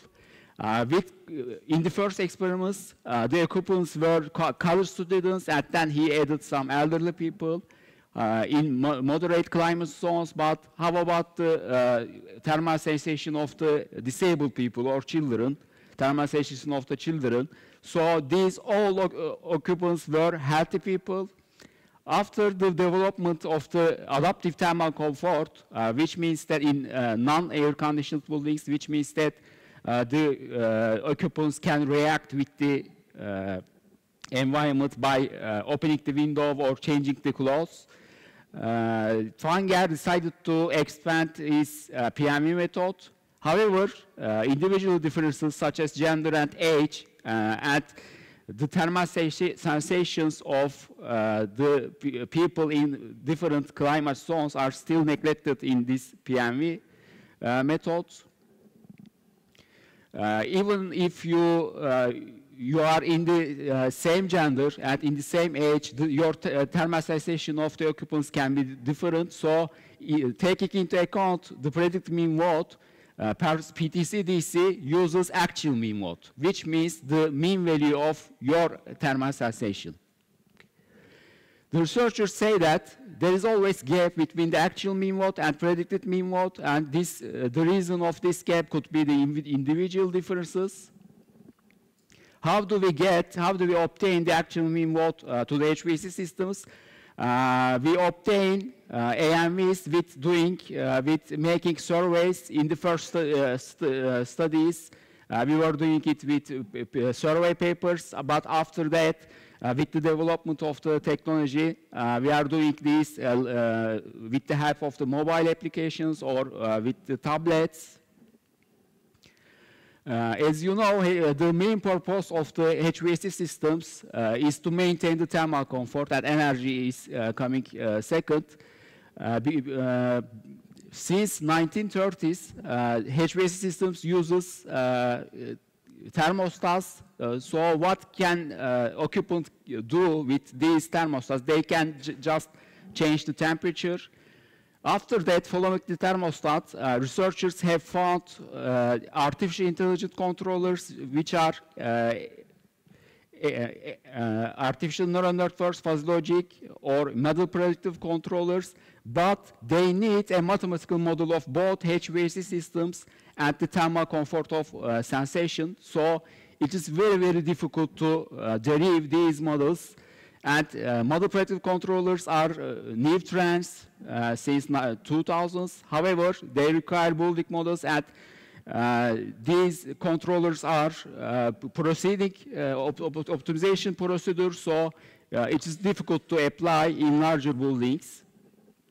To get rid of these problems, researchers have started to study personalized thermal comfort-driven controllers. These controllers can be integrated to exist HVAC systems, or can be personalized ventilation system, or personalized heating or cooling systems. There are three main parts of PTC-DC. They obtain the actual mean modes, we call it subjective data, from the mobile applications, from the surveys, and they get the objective data from the sensors, and they must communicate with the HVAC systems with Wi-Fi communication procedure, or they can use radio frequency. Let me give you some examples of the PTC-DCs. The first studies, as far as I know, is from the United States, from MIT. This was a PhD thesis of Feldmayer. He developed a special sensor system, wearable sensors, and a special watch to measure the light intensity, temperature, and relative humidity. And then it controls the air conditioning HVAC system with sending the signals. And instead of operating the whole HVAC systems, some of the authors designed a special chair with fans, with fans for heating and cooling purposes, so they can save a great amount of the energy. And similarly, Brooks et al. Developed a sensor box instead of the thermostat, so He measured the temperature, humidity, also carbon dioxide, and then sends the signal to HVAC system. Some of the researchers concluded that some parts of our body are more sensitive to heating or cooling. For example, fingers inside our hands, or nose, or cheekbones. So they decided to heat or cool these parts of the body. For example, Lopez et al. Studied a thermistor and just heated the inside or inside and also outside of your hand. Similarly, Ranjan and Scott used infrared thermography to measure the temperature of your hands and your face, and then decided to set point temperature of the HVAC system. And Kahraman et al. Developed a special eyeglasses with 3 thermal cameras, which measures the temperature of your front face, nose, and the cheekbones, so and then sends to the signal to the HVAC system. In Izmir Institute of Technology, we are studying with Professor Gülden Gökçen Akkurt. We try to develop a personalized thermal comfort-driven controllers.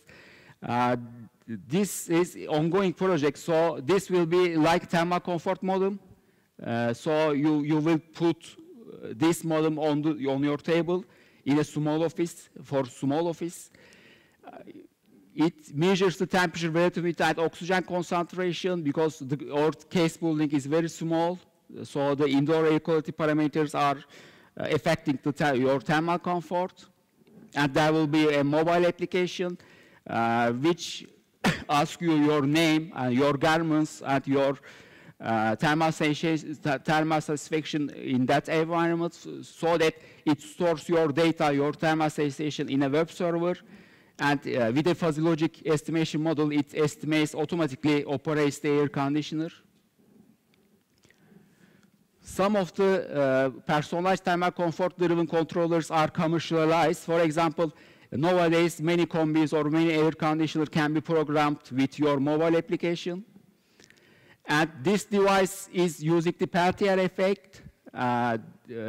It just heats your wrist. It heats and cools your wrist with using this. You are just touching this aesthetic bar if you feel any dissatisfaction. And this is a well-known watch from a well-known company. They measured your heartbeat and also sleep quality, and then PTC-DC sends the signal to the air conditioner to get the environment fully comfortable.